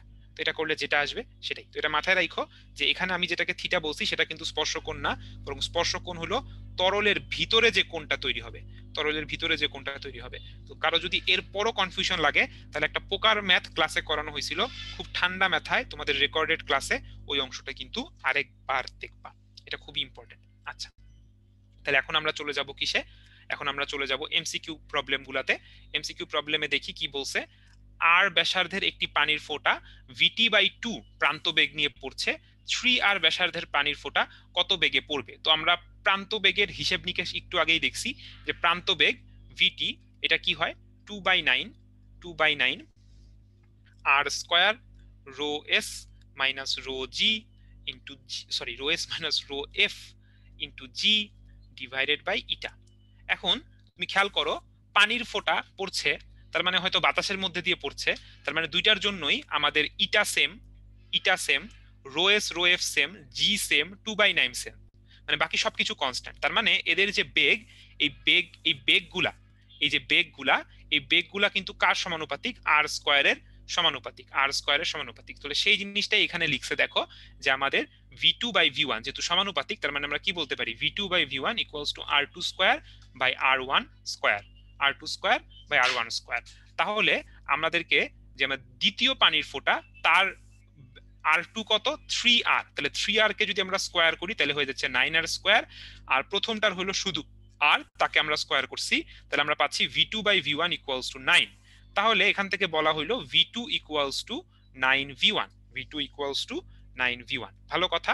এখন V1 আমাদেরকে কত বলছে, মানে প্রথম ফোঁটার প্রান্ত বেগ বলছে VT/2, তাইলে আমরা কি করছি এই V1 এর জায়গায় কত বসাইছি VT/2 বসাইছি, তার মানে কত পাইছি 9/2 ইন্টু VT, এটাই কিন্তু আমাদের V2। তাহলে আমাদের অ্যান্সার কি? অ্যান্সার হলো বি, জাস্ট একটু ভাগ করা বা অনুপাতের হিসেব নিকেশ। হ্যাঁ, তো অনেক কঠিন সূত্র যেগুলো সূত্র যেগুলো মনে রাখা কষ্ট বা হিসেব করা কষ্ট, সেগুলো রিলেটেড অঙ্ক কিন্তু অনেক সময় এরকম অনুপাত আকারে আসে। তো অনুপাত নিয়ে যেন আমরা খুব কমফোর্টেবলি ডিল করতে পারি, এটা আমাদেরকে একটু চেষ্টা করতে হবে। আচ্ছা, তো দেখো পরের অঙ্কটা খুব ইন্টারেস্টিং। L1 এবং L2 মানে এখানে দুইটা তার আছে, একটার সাথে একটা ঝুলছে এবং তার নিচে তুমি একটা ভর এখানে ঝুলাই দিছো, তার মানে আমার নিচের দিকে যে বলটা কাজ করে এটা হলো mg। তো তোমাকে প্রথম যে কথাটা এখানে বুঝতে হবে সেটা হলো আমার দুইটা তারের মধ্যেই কিন্তু mg পরিমাণ বল কাজ করে। মানে আমি যখন একটা সুতা তার নিচে আরেকটা সুতা এবং শেষ পর্যন্ত ওজন, এই ওজনটা আমাদের এই L2 এর উপরে যেভাবে কাজ করে একই পরিমাণ ওজন কিন্তু আমাদের L1 এর উপরেও কাজ করে, কম বা বেশি নয়। ঠিক আছে, আমাদের একটা তার থেকে আরেকটা তারের মধ্যে যাচ্ছে, এই ওজনটা সঞ্চালিত হচ্ছে এবং শেষ পর্যন্ত ওজনটা কোথায় কাজ করছে? একেবারে ঝুলন বিন্দুতে কাজ করছে। ঠিক আছে, সো আমাদের বুঝতে হবে যে পুরো তারের মধ্যেই বলটা কত mg। তাহলে আমরা এখানে বুঝতে পারি যে এখানে আমাদের F1 ইকুয়ালস টু F2, পুরোটাকে যদি আমরা বলবো কত, এটা হলো আমাদের mg। ঠিক আছে, কি বলছে? m ভর ঝুলানোর ফলে সমন্বিত দৈর্ঘ্য বৃদ্ধি হয় 5 সেন্টিমিটার। তার মানে আমার প্রথমটার যদি দৈর্ঘ্য বৃদ্ধি হয় L1, পরেরটার যদি দৈর্ঘ্য বৃদ্ধি হয় L2, তাহলে আমাকে প্রশ্ন মতে বলছে L1 plus L2 equals to 5 centimetre, মানে 0.05 মিটার। এখন আমাদের যে ইয়াং এর সূত্র থেকে আমরা জানি কি F/A equals to Y small l by capital L, তার মানে small l equals two FL/YA। তাহলে এটাই করা হয়েছে, FL/YA দুইটা তারের জন্য, F1 L1 A1 Y1, F2 L2 A2 Y2। তার মানে এটা কি বুঝতে পারতেছি আমরা? এই যে এটা হলো L1 এর সূত্রে ফেলানো হয়েছে, এটা L2 কে সূত্রে ফেলানো হয়েছে। এখন আমাদের F1 equals to F2 equals to আমরা কি বলছি? mg বলছি। আবার তুমি খেয়াল করে দেখো তাদের L ও কি সমান, তাহলে তাদের মধ্যে পার্থক্যটা কোথায়? এবং A1 এবং A2 সেটাও কিন্তু আমাদের এখানে সমান। তার মানে আমরা এখান থেকে কি কি কমন নিতে পারি? এই ইয়াং এর গুণাঙ্ক বাদে বাকি সবকিছু কিন্তু এখান থেকে কমন নিতে পারি। এই যে খেয়াল করো, আমরা এখান থেকে F L divided by A পুরো জিনিসটা আমরা কমন নিয়ে নিতে পারি 1 মাইনাস Y1 1 মাইনাস Y2। ঠিক আছে, বাকি সবকিছু কমন চলে যায়। F এর জায়গায় লেখা হয়েছে mg ইন্টু L, আর ক্ষেত্রফল 4 সেন্টিমিটার স্কয়ার, তাহলে সেন্টিমিটারকে মিটারে নিতে হলে 10⁻², কিন্তু উপরে একটা স্কয়ার চলে আসে 10⁻⁴, এত মিটার স্কয়ার। ঠিক আছে, সেটা এখানে বসানো হয়েছে। তাহলে এখন আমরা কি করছি, কি বের করতে বলছে? এম এর মানটা বের করতে বলছে। তাহলে আমাদের এই পুরো সমীকরণের মধ্যে শুধু একটা জিনিসই আমরা জানি না, সেটা হলো এম এর মান, বাকি সবকিছু তোমাকে বলে দিছে। এই এল এর মানটা হলো 5 মিটার। তাহলে মানগুলা বসাবা ক্যালকুলেটরে, শিফট ক্যালক চাপ দিবা, সলভ করে বের করবা যে আমাদের এখানে অ্যানসারটা 49 টন। তার মানে বুঝতে পারতেছো কেজিতে হলে কত হবে? 49 ইন্টু 10 কিউব। তো এটা তোমাকে এখানে কনভার্ট করে বসাইতে হবে।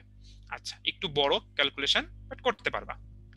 একই উপাদানের তৈরি দ্বিতীয় তারের দৈর্ঘ্য প্রথম তারের দৈর্ঘ্যের দ্বিগুণ, কিন্তু ব্যাসার্ধ প্রথম তারের অর্ধেক হলে সমান ভার প্রয়োগ করা হলে দ্বিতীয় তার এবং প্রথম তারের প্রসারণের অনুপাত বের করো।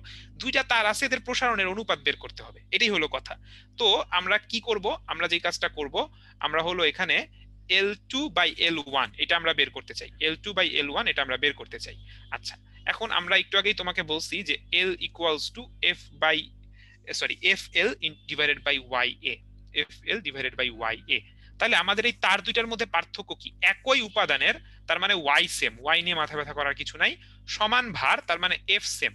তাহলে F এবং Y এই দুইটার ক্ষেত্রেই সেম। তাই আমি যদি এদেরকে ভাগ করি, সেখানে F এবং Y থাকবে না, কি কি থাকবে? L থাকবে। L কিভাবে থাকবে? সমানুপাতিক, তাই L2/L1। আর ক্ষেত্রফলের ব্যাপারটা থাকবে A1/A2, A1/A2। এখন তোমাকে কি বলছে? তোমাকে বলছে যে দ্বিতীয় তারের দৈর্ঘ্য প্রথম তারের দ্বিগুণ, তার মানে L2 হলো 2 ইন্টু L1। আর কিন্তু বলছে ব্যাসার্ধ প্রথম তারের অর্ধেক, তার মানে আমাদের যে R2 এটা হলো কি? Half of R1, half of R1। আমি একটু এভাবে বলি, আমি বলি এভাবে, R1 equals to 2 into R2। তাহলে ক্ষেত্রফল যদি বের করতে হয়, ক্ষেত্রফল মানে কি? এই যে দেখো, ক্ষেত্রফল মানে কি? পাই ইন্টু আর স্কোয়ার। তাহলে উপরে থাকবে R1 স্কোয়ার, নিচে থাকবে R2 স্কোয়ার। তাহলে এই দুইটা জিনিস আমরা যদি এখানে বসাই দেই, তাহলে এটা কি? 2 ইন্টু 2 স্কোয়ার, তার মানে কত? 8। অ্যান্সার হলো সি। ওকে, খুব বেশি কঠিন না, কিন্তু একটু পরে বুঝতে হবে। 4 নাম্বার, 0.1 মিটার বাহু বিশিষ্ট একটি অ্যালুমিনিয়ামের তৈরি ঘনক কোন তলে এত স্পর্শকীয় বা স্পর্শিনী বল প্রয়োগ করলে তলটি বিপরীত স্থির তল সাপেক্ষে 5 ডিগ্রি সরে যায়, দৃঢ়তার স্থিতিস্থাপক গুণাঙ্ক কত? এটা বের করতে হবে। তো কোনো ব্যাপারই না, এটা আমরা বুঝতে পারছি দৃঢ়তার গুণাঙ্ক। এটা কিভাবে হয়? F/A ইকুয়ালস টু আমাদের ইটাটা হলো দৃঢ়তার গুণাঙ্ক, ইন্টু ট্যান থিটা বলতে পারি, সাইন থিটা বলতে পারি, বা থিটাও বলতে পারি, শুধু রেডিয়ানে লিখতে হবে, 5 ডিগ্রি লেখা যাবে না যদি তুমি থিটা বলো। তো যাই হোক, আমাদের এত চিন্তা দরকার নেই, ট্যান ইউজ করি। ট্যান ইউজ করলে আমরা এখান থেকে ইটা ইকুয়ালস টু কি লিখতে পারবো? F/A tan theta. তাহলে এখন ঝামেলার কিচ্ছু নাই, শুধু আমরা মান বসাবো। এফ এর মান আমরা বলে দিছে 5 ইন্টু 10⁶। ক্ষেত্রফল বলছে প্রত্যেকটা বাহু হলো 0.1, তাহলে ক্ষেত্রফল বের করার জন্য জাস্ট স্কোয়ার করে দিব। আর ট্যান 5 ডিগ্রি, সবকিছু যদি বসাই, অ্যান্সার হলো ডি। না, এটা ভুল হওয়ার কোনো কারণই নাই, ভুল হওয়ার কোনো কারণই নাই। পরেরটাই চলে যাই, 5 নাম্বার, আয়তন বিকৃতি বা আয়তন পীড়ন। তো দেখেই মনে হচ্ছে যে এটা হলো আমাদের কি হবে? ভাই আয়তন বিকৃতি বা আয়তন পীড়ন, এটা তো বাল্ক মডুলাস হওয়ার কথা। বাল্ক মডুলাস মানে আমাদের কি? আয়তন গুণাঙ্ক হওয়ার কথা। কিন্তু না ভাইয়া, আয়তন গুণাঙ্ক না। মনে রাখবা যে এটা আয়তন গুণাঙ্ক, যেটা এটা হলো আমাদের আয়তন গুণাঙ্ক, এটা আমাদের আয়তন গুণাঙ্ক বি, যেটা তোমরা বলো। এই আয়তন গুণাঙ্কটা কিন্তু পীড়ন ভাগ বিকৃতি, বিকৃতি ভাগ পীড়ন না, কিন্তু পীড়ন ভাগ বিকৃতি। তো পীড়ন ভাগ বিকৃতি, এটাকে যদি আমরা উল্টা করে দেই, তাহলে যেটা আমরা পাই তাকে আমরা বলি কম্প্রেসিবিলিটি, সংনম্যতা। ক্লাসে বলা হয়েছিল, মনে আছে কিনা জানি না, এটা ক্লাসে বলা হয়েছিল, এটা হলো সংনম্যতা, ইংলিশে বলি কম্প্রেসিবিলিটি। এটা হলো অ্যান্সার। 1 মিলিমিটার স্কয়ার প্রস্থচ্ছেদ বিশিষ্ট একটি ইস্পাতের তারের দৈর্ঘ্য 5% বৃদ্ধি করতে হলে কত বল প্রয়োগ করতে হবে? তো কোনো ব্যাপারই না, আমরা বুঝতে পারতেছি যে আমাদেরকে যে স্মল এল যেটা আমাকে করতে হবে দৈর্ঘ্য বৃদ্ধি, এটা হইতে হবে 5% অফ ক্যাপিটাল এল, তার মানে 0.05 এল, এটা হইতে হবে। তাহলে এখন তো কোনো ব্যাপারই না, 1, তাহলে আমি কি করব? আমি জানি F/A equals to Y small L by capital L. তাহলে F যেহেতু আমি বের করব, F ইকুয়ালস টু কি আসবে? YA small L by capital L. তাহলে এখন শুধু মান বসানোর পালা। Y এর মান তুমি জানো, A ক্ষেত্রফল 1 মিলিমিটার স্কয়ার, মিলিমিটার স্কয়ারকে মিটার স্কয়ারে নিতে হবে, এটা হবে 1 ইন্টু 10⁻⁶। এটা একটু খেয়াল করো, মিটার স্কয়ার, এই কনভার্সন গুলো এতদিনে তোমরা, আমি জানি তোমরা পারো, তো এটা একটু খেয়াল করো। আর আমাদের যে দৈর্ঘ্য বৃদ্ধি স্মল এল, এটা তো বললাম 0.05 এল, সেটাকেই তারা লিখছে 5/100 এল। তাহলে এখন এই এল কাটা চলে যায়, বাকিটা তুমি ক্যালকুলেশন, এটা করার জন্য ক্যালকুলেটরেরও প্রয়োজন নাই, জাস্ট তুমি মুখে মুখে করতে পারো। অ্যান্সার কি আসবে? 1 ইন্টু 10⁴ নিউটন। ব্যাস, অঙ্ক শেষ। আচ্ছা, এই ছিল আমার ফিজিক্স পার্টটুকু। এরপরে তোমাদের যে ভাইয়া আছেন, তোমাদের বাকি অংশগুলো নিয়ে কথা বলবেন। ঠিক আছে, সবাইকে ধন্যবাদ। সবাই শুধু এটাই মাথায় রাখবা যে আমাদের না, শুধু তোমাকে সূত্রগুলো জানতে হবে, বেসিক আইডিয়াগুলো ক্লিয়ার থাকতে হবে। পৃষ্ঠটানে আমাদের স্পর্শকোণ কোনটা, কোনটাকে স্পর্শকোণ বলি, আর হলো আমাদের কতটুকু আমরা কি গুণ করি, আমরা পৃষ্ঠটান বের করার জন্য টি এর সাথে কি গুণ করি এটা একটু খেয়াল করবা, ক্লাসে বলা হয়েছে, দরকার হলে রেকর্ডেড ক্লাসটা আরেকবার দেখবা। এটাই হলো আমাদের এই চ্যাপ্টার থেকে মানে কি বলবো, ঝামেলা যেটা হয়, ভুল যেটা হয় সেটা এতটুকুই। সো আশা করি সবাই এতটুকু বুঝতে পারছো। পড়াশোনা করো সুন্দরভাবে, তোমাদের সাথে ইনশাআল্লাহ সামনে আবার দেখা হবে। ঠিক আছে।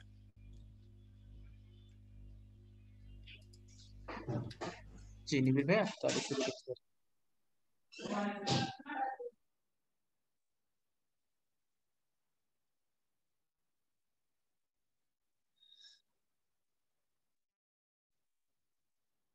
আসসালামু আলাইকুম ভাইয়া পুরা, সবাইকে স্বাগতম। তো আমি আছি তোমাদের সাথে, আমার নাম মোহাম্মদ শফিউল ইসলাম নিবিড়, পড়াশোনা করছি ঢাকা বিশ্ববিদ্যালয়ে জেনেটিক ইঞ্জিনিয়ারিং এন্ড বায়োটেকনোলজি ডিপার্টমেন্টে। আজকে তোমাদের ভাই কেমিস্ট্রি এবং বায়োলজি যে প্রশ্নটুকু আছে সেটা হচ্ছে আমি সলভ করে দিচ্ছি। তো চলো আগে হচ্ছে ভাই কেমিস্ট্রির কিছু প্রশ্নটা সলভ করে নিই, তারপর হচ্ছে আমরা বায়োলজির কিছু অবজেক্টিভ হচ্ছে সলভ করে ফেলবো। তো শুরুতে দেখো আমরা হচ্ছে কেমিস্ট্রির রিটেন অংশটুকু হচ্ছে আগে সলভ করে নিচ্ছি, তারপর হচ্ছে আমরা বায়োলজি প্রশ্নটুকুতে যাব। দেখো নাম্বার 1, একটি ইলেকট্রন হাইড্রোজেন পরমাণু দ্বিতীয় কক্ষপথে স্থানান্তর হলে সৃষ্ট বর্ণালী তরঙ্গ দৈর্ঘ্য এত হয়। আমাদের বলা হয়েছে যে 1 নাম্বার প্রশ্ন, যে ইলেকট্রনটি কোন কক্ষপথ থেকে স্থানান্তরিত হয়েছিল।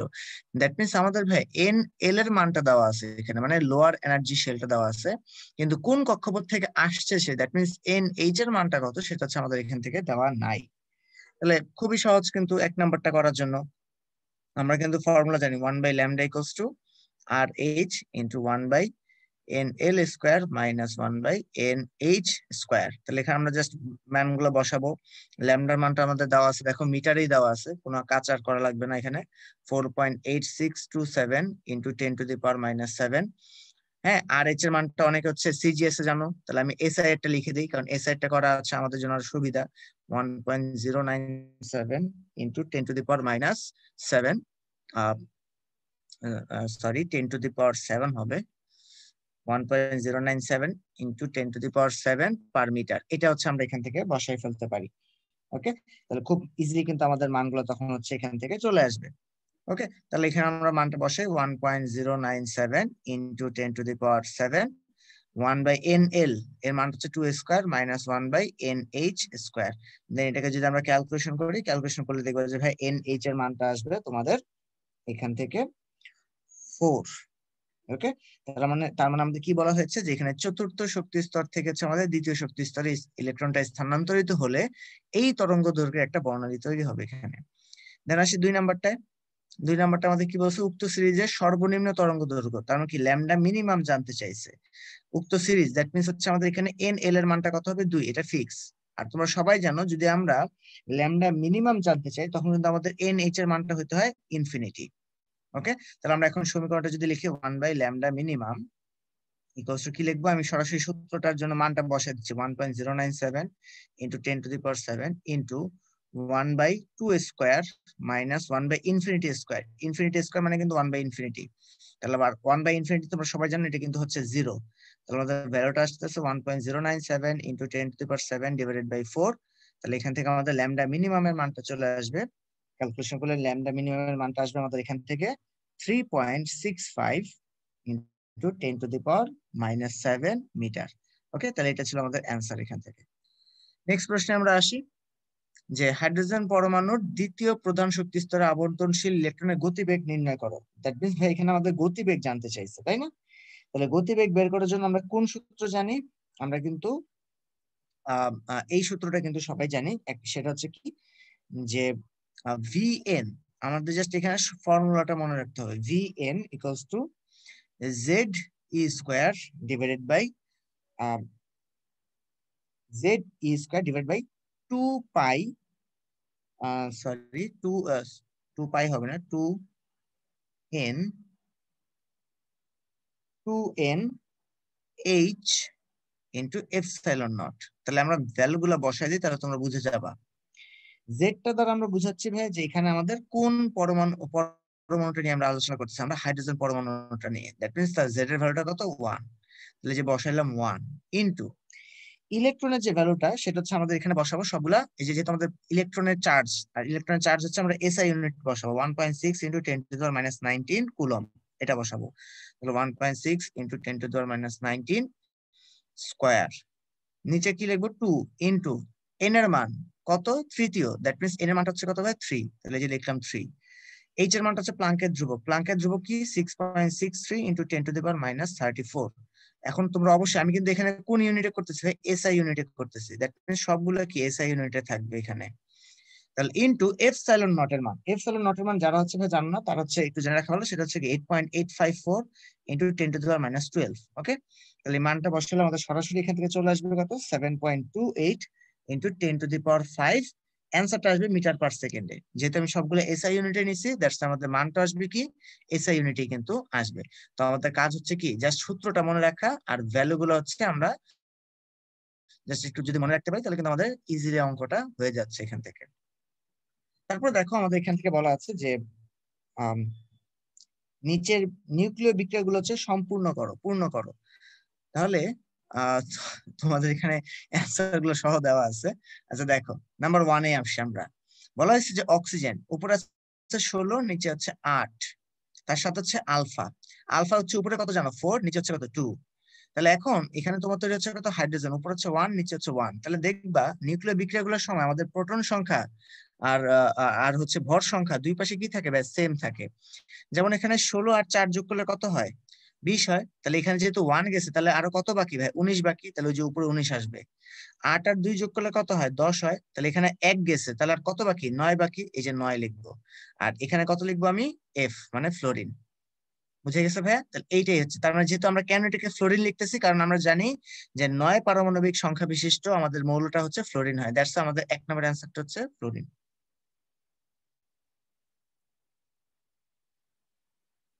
দেন আমরা যদি আসি আমাদের পরবর্তী প্রশ্নটা 2 নাম্বারটায়, আমাদের বলা আছে কার্বন উপর হচ্ছে 12, নিচে হচ্ছে 6, তার সাথে কি আছে সেটা বলা নাই। আমাদের এখানে বলা আছে যে বোরন উপর হচ্ছে 10, নিচে হচ্ছে 5, প্লাস হিলিয়াম উপরে হচ্ছে 4, নিচে হচ্ছে 2। তাহলে 10 আর 4 যোগ করলে কত হয় ভাইয়া, 14। এখানে আছে কত 12, তাহলে কত মিসিং, 2 মিসিং, এই যে 2 লিখলাম। 5 আর 2 যোগ করলে কত হয় 7, এখানে কত আছে 6, তাহলে আর কত বাকি, 1 বাকি। আর 1 পারমাণবিক বিশিষ্ট কোন সংখ্যাটাকে আমরা কি বলি, হাইড্রোজেন বলি। এই জন্য আমাদের 2 নম্বরের অ্যান্সারটা কত, হাইড্রোজেন। মানে হাইড্রোজেনের যেটা আমরা নর্মালি লিখি যে ডিউটেরিয়াম।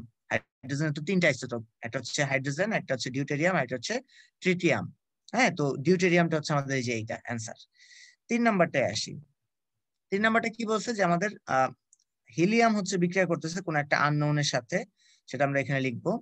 সে হচ্ছে অক্সিজেন তৈরি করতেছে যার হচ্ছে উপরে 17, নিচে হচ্ছে 8, আর হাইড্রোজেন তৈরি করতেছে 1 তাহলে সে ভাই আগের মতো 17 আর 1 মিলে কত হচ্ছে 18। তাহলে এখানে যেহেতু 4 আছে তাহলে আর কত মিসিং, 14 মিসিং, তাহলে যে 14 আর 4 মিলে 18, 17 আর 1 মিলে 18, 8 আর 1 মিলে কত এখানে 9, তাহলে এখানে 2 আছে, তাহলে আর কত বাকি 7। আর 7 পারমাণবিক বিশিষ্ট ব্যাপারটাকে আমরা কি বলি, নাইট্রোজেন বলি। কারণ তোমরা সবাই জানো নাইট্রোজেনের পারমাণবিক সংখ্যা হচ্ছে 7, তাহলে আমাদের 3 নাম্বার অ্যান্সারটা হচ্ছে এখানে নাইট্রোজেন। আর সবার শেষেরটা হচ্ছে আমি আর লিখতেছি না, এখানেই দেখো একই জিনিস বুঝতে পারছো যে 12 আর 3 যোগ করলে কত হয় 15, অলরেডি এখানে 14 আছে, তাহলে এখানে উপরে কত হবে 1, আর 6 আর 1 যোগ করলে কত হয় 7, আর এখানে অলরেডি আছে হচ্ছে 7, তার মানে নিচে কত হবে 0।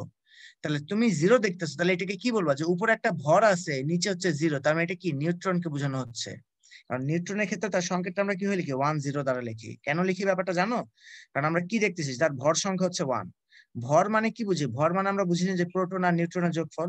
তো এখানে তো প্রোটনটা হচ্ছে 0 আর নিউট্রন হচ্ছে কত 1, এই জন্য হচ্ছে নিউট্রন যেহেতু 1, দ্যাটস আমরা এন সাইনটা লিখি এখানে। এখানে এন দিয়ে কিন্তু আবার নাইট্রোজেন বোঝায় না, এখানে স্মল আকারের এন, এটা দ্বারা বোঝায় নিউট্রন। ওকে, নেক্সট আমাদের প্রশ্নটা দেখি যে এখানে দেখো ওই আইসোটোপ থেকেই মানে এখান থেকে দেওয়া আছে, কিন্তু প্রশ্নটা হচ্ছে মোটামুটি খুবই ইন্টারেস্টিং একটা, যে এ থেকে বি গেল, বি থেকে সি, সি থেকে ডি, ডি থেকে ই, যথাক্রমে একটা থেকে একটা যাচ্ছে এরকম করে।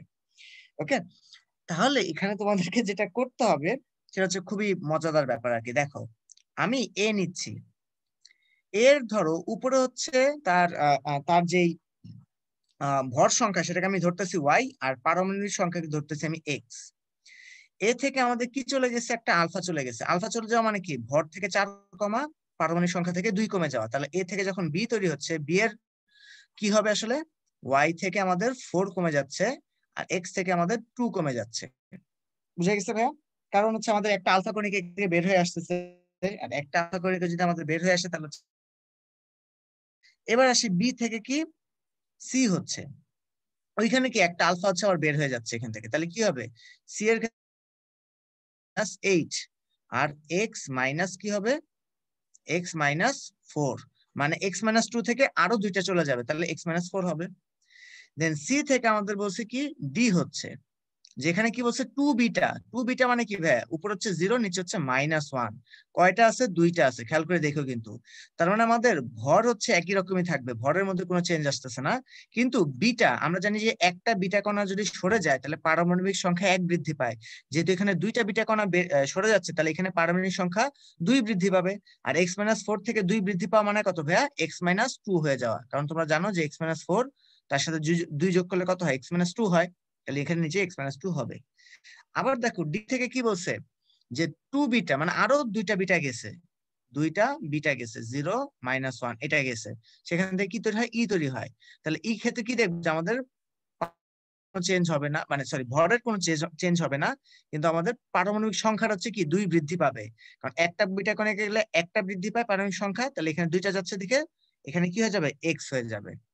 এখন আমাদেরকে বলছে A B C D E এদের মধ্যে কারা আইসোটোপ কারা আইসোবার কারা আইসোটোন, তাহলে এই খেয়াল করে দেখো ব্যাপারটা কি যে এইখানে ডি এবং ই প্রত্যেকেরই হচ্ছে কি ভর সংখ্যা পরস্পর সমান, তার মানে এদেরকে আমরা কি বলতে পারি পরস্পর পরস্পরের আইসোবার, আমরা কি জানি আইসোবার তাদেরকে বলি যাদের ভর সংখ্যা কি হয় পরস্পর সমান হয়।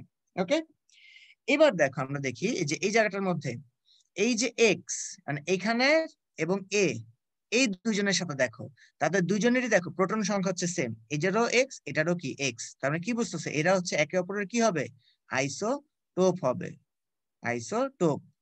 ওকে, আবার ঠিক একই রকম ভাবে দেখো এই যে x-2 তার মানে এই জনের সাথে এই জনের যে সম্পর্ক তারা কি আবার পরস্পর পরস্পরের সাথে আইসোটোপ, কারণ আইসোটোপ তাদেরকে বলি যাদের প্রোটন সংখ্যা কি থাকে আমাদের সমান থাকে ভাইয়া, বুঝা গেছে? তার মানে দেখো আমরা কিন্তু সম্পর্কগুলো বের করে ফেললাম যে আমাদের যে এ এবং ই তাদের মধ্যে হচ্ছে আইসোটোপের সম্পর্ক, বি এবং ডি এর সাথে আইসোটোপের সম্পর্ক, আর সি ডি ই এই তিনজনের হচ্ছে একে অপরের কি আইসোবার সম্পর্ক, বুঝে গেছে? আচ্ছা, তাহলে এই ছিল হচ্ছে আমাদের রিটার্ন অংশটুকু ভাইয়া, এবার হচ্ছে আমরা কিছু এমসিকিউ প্রশ্নগুলো সলভ করে আসি। দেখো প্রথম যে এমসিকিউ প্রশ্ন আমাদের আছে যে বোরের তত্ত্ব অনুসারে তৃতীয় ও পঞ্চম শক্তি স্তরের দুটি ইলেকট্রনের কৌণিক ভরবেগের পার্থক্য কত হবে। আচ্ছা, তোমরা কৌণিক ভরবেগের সূত্র জানো যে mvr = nh/2π, তাই না? তাহলে এখানে তৃতীয় শক্তি স্তরের জন্য ভরবেগটা কত হবে, কৌণিক ভরবেগ 3h/2π, তাই না? আর পঞ্চম শক্তি স্তরের জন্য কত হবে 5h/2π। আমাদের বলছে পার্থক্য বের করতে, দ্যাট মিন্স কি 5h/2π থেকে 3h/2π আমরা কি করে দেবো বাদ দিয়ে দিব, তাহলে কত আসবে 2h/2π আসবে, আর 2 কাটা দিলে আমাদের কত আসতেছে h/π, তাহলে আমাদের অ্যান্সারটা হচ্ছে এখানে সি। 2 নম্বরে আসি, হাইড্রোজেনের বর্ণালীর প্যাস্টেন সিরিজের চতুর্থ রেখার তরঙ্গ দৈর্ঘ্য কত। আচ্ছা, তোমরা সবাই জানো যে লাইন নাম্বার বের করার সূত্রটা হচ্ছে NH - NL, ঠিক আছে? লাইন নাম্বার বের করার সূত্রটা কি NH থেকে NL এর মানটা যদি আমরা বাদ দিয়ে দিই তাহলে এখানে আমাদের বলছে চতুর্থ রেখা, তাহলে লাইন নাম্বার হচ্ছে 4। ওকে, NH এর মানটা আমরা জানি না, এখানে বের করব। আর NL কিভাবে বের করবো, যে প্যাস্টেন সিরিজ দ্যাট মিন্স NL এর মানটা হচ্ছে ভাই এখানে ফিক্স 3। ওকে, তাহলে এখানে কত হবে 3, তাহলে NH এর মানটা কত হবে আমাদের 7। তাহলে আমরা এখন যা সূত্রটা বসাবো, সূত্রটা কি যে আমাদের 1/λ ইকুয়ালস টু ওই যে আমাদের যে সূত্রটা 1.097 ইন্টু 10, হ্যাঁ আমি পার মিটারে নিচ্ছি আর কি, 1/3² মানে হচ্ছে 9, 1/7² মানে হচ্ছে 49। তাহলে এখান থেকে ক্যালকুলেশন করলে আমাদের কিসে চলে আসবে, ল্যামডার মানটা চলে আসবে। ল্যামডার মানটা দেখবে এখানে অ্যান্সারটা আমাদের দুইটা আসে, একটা হচ্ছে এ নাম্বার হচ্ছে আমাদের অ্যান্সার, বি নাম্বারটা হচ্ছে আমাদের অ্যান্সার, কারণ একটা সেন্টিমিটার এককে আছে একটা মিলিমিটার এককে আছে, এবং দেখবা যে দুইটা একই জিনিসে দাঁড়ায় আসলে। ওকে, নেক্সট প্রশ্নে আসে আমাদের, একটি তরঙ্গের কম্পাঙ্ক 200 মেগাহার্জ। 200 মেগাহার্জ কথাটা মানে কি 200 × 10⁶ হার্জ, ঠিক আছে? আর হার্জ মানে কিন্তু আমাদের পার সেকেন্ড ভাইয়া, যারা হচ্ছে হার্জ চিনো না তাদের জন্য বলে দিই, পার সেকেন্ড যা কথা হার্জ কি একই কথা। এখন বলছে যে হলে এর প্রতি মোল ফোটনের শক্তি কত হবে। শক্তি, দ্যাট মিনস ই এর মানটা জানতে চাওয়া হয়েছে আমাদের এখান থেকে, এবং বলছে প্রতি মোল, মানে 1 মোলের জন্য। ঠিক আছে, তাহলে আমরা কি জানি যে আমাদের যদি কোনো কিছুর কম্পাঙ্ক দেওয়া থাকে তাহলে ই ইকুয়ালস টু আমরা কি জানি, এইচ নিউ জানি না, এইচ নিউ বা এইচ এফ, এই সূত্রটা আমরা সবাই পড়ে আসছি। তার মানে কি আমরা প্লাঙ্কের কনস্ট্যান্টের সাথে যদি আমরা এফ গুণ করে দিই তাহলে আমাদের হয়ে যাচ্ছে। ঠিক আছে, কিন্তু কিন্তু আমাদের যেটা মাথায় রাখতে হবে যে আমাদের এখানে তো আসলে হিসাবটা করতে হবে 1 মোলের জন্য, মানে তাই না, প্রতি মোল। আমরা তো এখানে হিসাব করতেছি একটির জন্য, তাই না, একটির জন্য হচ্ছে এইরকম শক্তি। তাহলে 1 মোলের জন্য কত হবে, জাস্ট হচ্ছে আমাদের অ্যাভোগাড্রোর সংখ্যা দ্বারা গুণ করতে হবে, দ্যাট মিনস সূত্রটা হবে তখন ই equals to NA into H new. বুঝে গেছে ভাই? NA দ্বারা কি বোঝানো হচ্ছে এখানে, ওই যে আমাদের অ্যাভোগাড্রোর সংখ্যা, দেখো প্রশ্নের মধ্যে দেওয়া আছে NA দ্বারা অ্যাভোগাড্রোর সংখ্যা বোঝানো হচ্ছে। তাহলে আমরা মানগুলো বসাই দিই।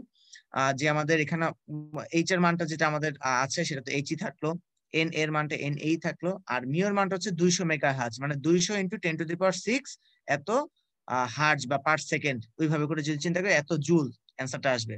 কিন্তু আমাদের অ্যান্সারটা দেখো কিসে দেওয়া আছে, মেগা জুলে দেওয়া আছে। মেগা জুল কথাটা মানে কি, 10⁶ জুল মানে কি 1 mega joule, that means 200 NA into H, এটা হচ্ছে আমরা একবার লিখতে পারি কি মেগা জুল। ওকে, মেগা কথাটা হচ্ছে 10⁶ জুল মানে 1 মেগা জুল, ওই জন্য কথা এইভাবে আমরা লিখতে পারি। তাহলে অ্যান্সারটা হচ্ছে আমাদের সি। 4 নাম্বারটা আসে, একটা পলভঙ্গি ব্যালেন্সের হচ্ছে একটা প্রশ্ন আসছে আমাদের। তো বলছে একটি পলভঙ্গি ব্যালেন্সের বামে সর্ববাম প্রান্তে আছে, মানে একদম বাম প্রান্তে, তার মোট দাগ হচ্ছে 50টা। ওকে, মোট দাগ কয়টা ভাই, 50টা। এবং আমরা কি জানি যে আমাদের 20 মিলিগ্রাম ভরের রাইডার ব্যবহার করা হচ্ছে। তাহলে এখানে আমাদের রাইডার ধ্রুবকটা আমরা কেমনে বের করবো, তোমরা সবাই জানো, তোমরা নর্মালি আমি তোমাদেরকে একটা শর্টকাট বলে দিই তাহলে হচ্ছে হয়ে যাবে। এখানে কি বলছে, মোট দাগাঙ্কন কত, 50টা না ভাইয়া? তার মানে কি কোনো একটা প্রান্ত হচ্ছে 0, সে দাগ কাটতে কাটতে কাটতে কাটতে এখানে কত হয়েছে, 50 হয়েছে। তোমরা কি করবো, অর্ধেকটা নিবা সবসময়, অর্ধেকটা। তাহলে অর্ধেকটা কত, 25 হয় না, এই 25 নিবা। তাহলে তুমি মনে রাখবে যে 20 মিলিগ্রাম মানে ভরকে এই 25 দ্বারা ভাগ করে দিবা, 20 কে কত দ্বারা ভাগ করে দিবা, 25 দ্বারা ভাগ করে দিবা। ঠিক আছে, বুঝতে পারছো শর্টকাটটা? 20 কে সুন্দর মতো 25 দ্বারা ভাগ করে দিবা। কারণ তোমরা কি শিখতা, তোমরা একটা শর্টকাট শিখছো যে আরসি এর মানটা হচ্ছে কি, অনেকে এই শর্টকাটটা শিখছো যে ভরকে আমরা জাস্ট 50 দ্বারা ভাগ করলে হয়ে যায়। কিন্তু সবসময় যে 50 হবে ব্যাপারটা তা না কিন্তু, কারণ সার্টোডিয়াস স্কেলে কি হয়, আমি কই লেখাবো এটা, ধরো সার্টোডিয়াস স্কেলে যেটা হয় যে মাঝখানে শূন্য থাকে, এই পাশে থাকে 50টা দাগ, এই পাশে থাকে 50টা দাগ। আর নর্মালি পলভঙ্গি ব্যালেন্সে কি থাকে, ধরো এই পাশে যদি শূন্য থাকে তাহলে এই পাশে থাকে 100টা দাগ, মানে এরকম দাগ কাটতে কাটতে 100 পর্যন্ত যায়।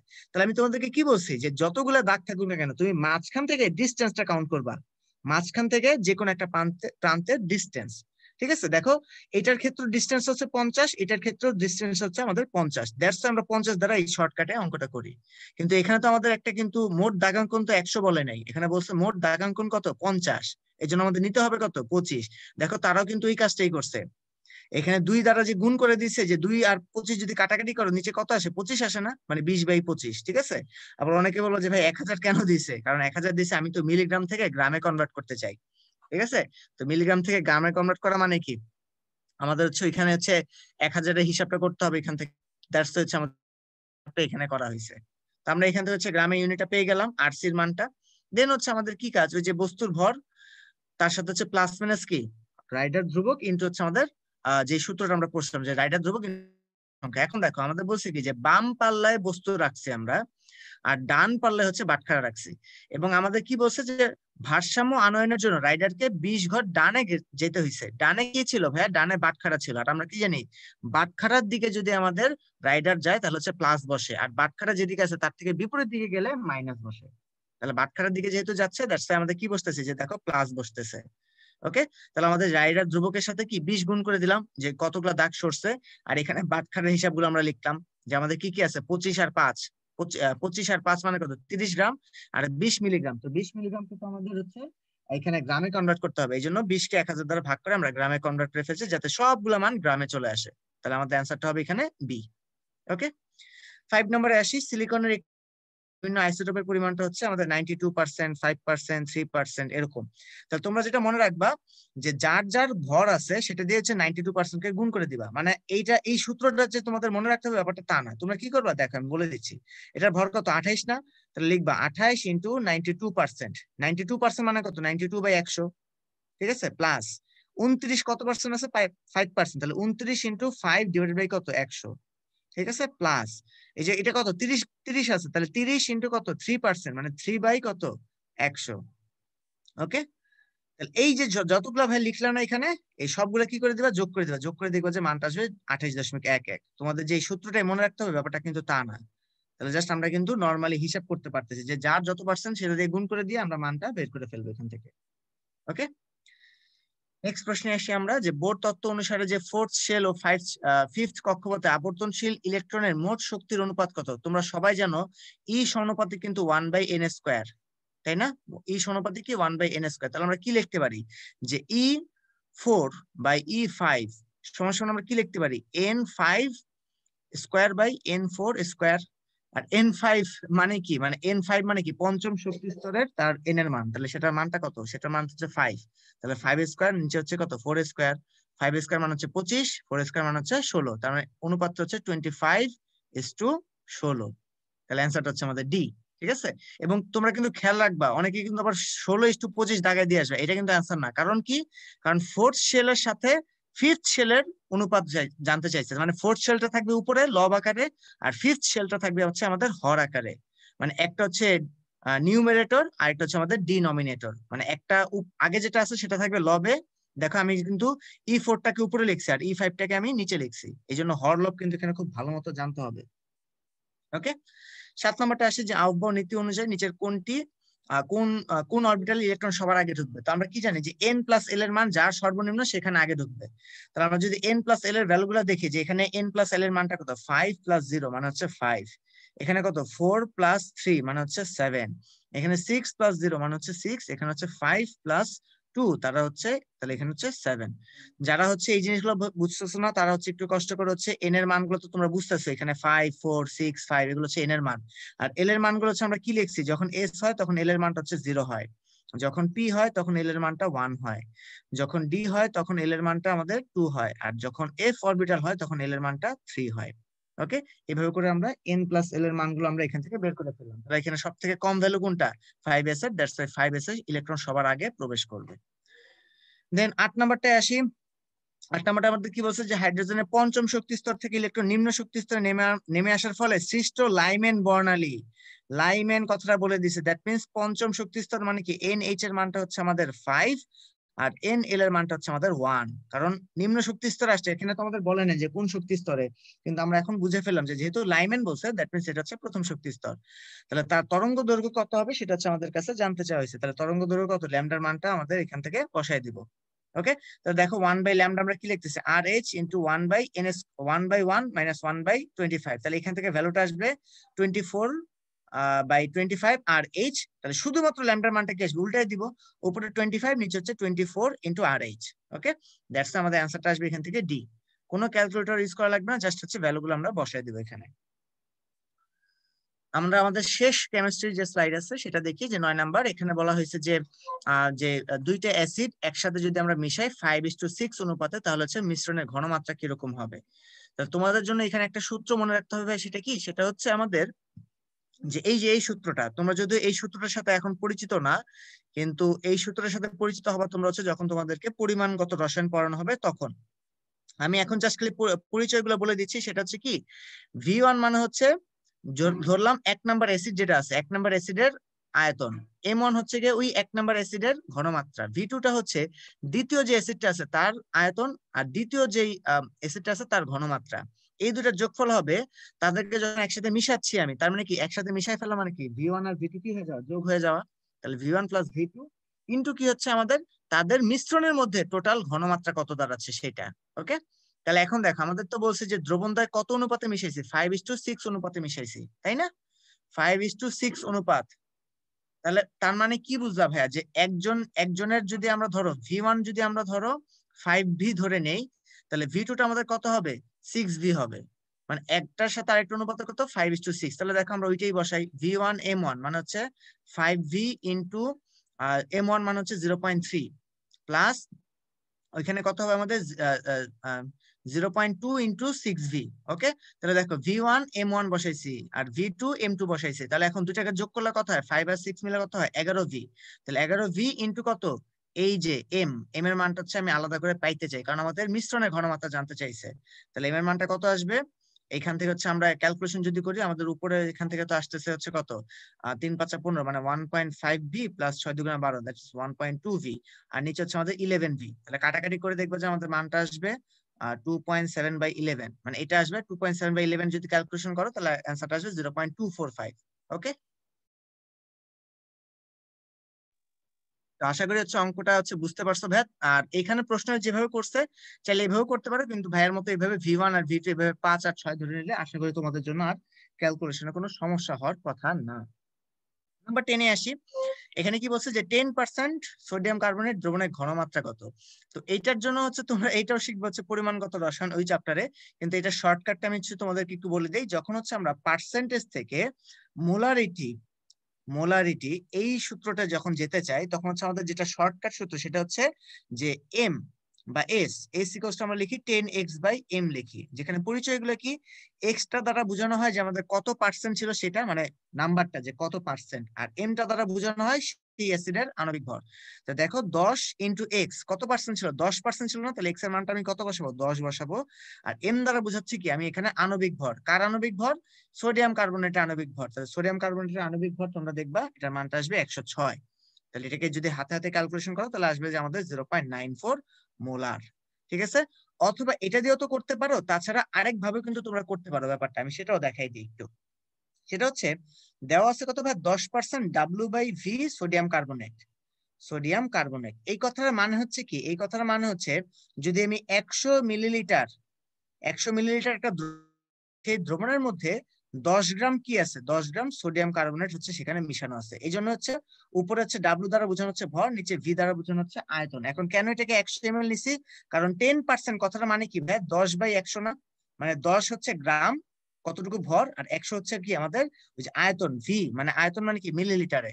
ওকে, তাহলে এখন কিন্তু আমরা একটা সূত্র শিখছিলাম ছোটবেলায়, S = 1000 × W/m × V, এটা শিখছিলাম না আমরা ছোটবেলায়, যে ভিটা হচ্ছে মিলিলিটার আয়তনে থাকবে। তাহলে দেখো মানগুলো যদি বসাই 1000 × W, W এর মান হচ্ছে 10, m এর মান হচ্ছে 106 আর V এর মান হচ্ছে এখানে 100, তাহলে কাটাকাটি করলে এখান থেকে আমাদের মানটা কত আসবে 0.94 মোলারই আসবে। ঠিক আছে, কোনো রকমের চেঞ্জ কিন্তু এখানে আমাদের আসতেছে না। তাহলে এই ছিল ভাই কেমিস্ট্রি পার্টটুকু।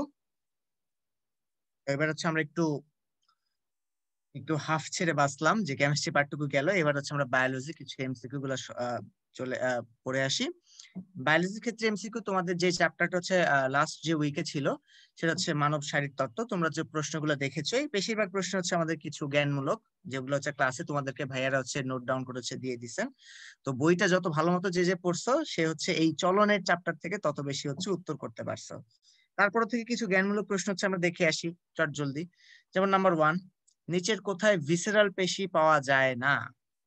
তো ভিসেরাল পেশি কোথায় পাওয়া যায় সেই ব্যাপারটা তো আগে জানতে হবে, তাই না? ভিসেরাল পেশি দেখো পাওয়া যায় হচ্ছে আমাদের পৌষ্টিক নালী, রক্তনালী, শ্বাসনালী, মূত্রথলি, জরায়ু।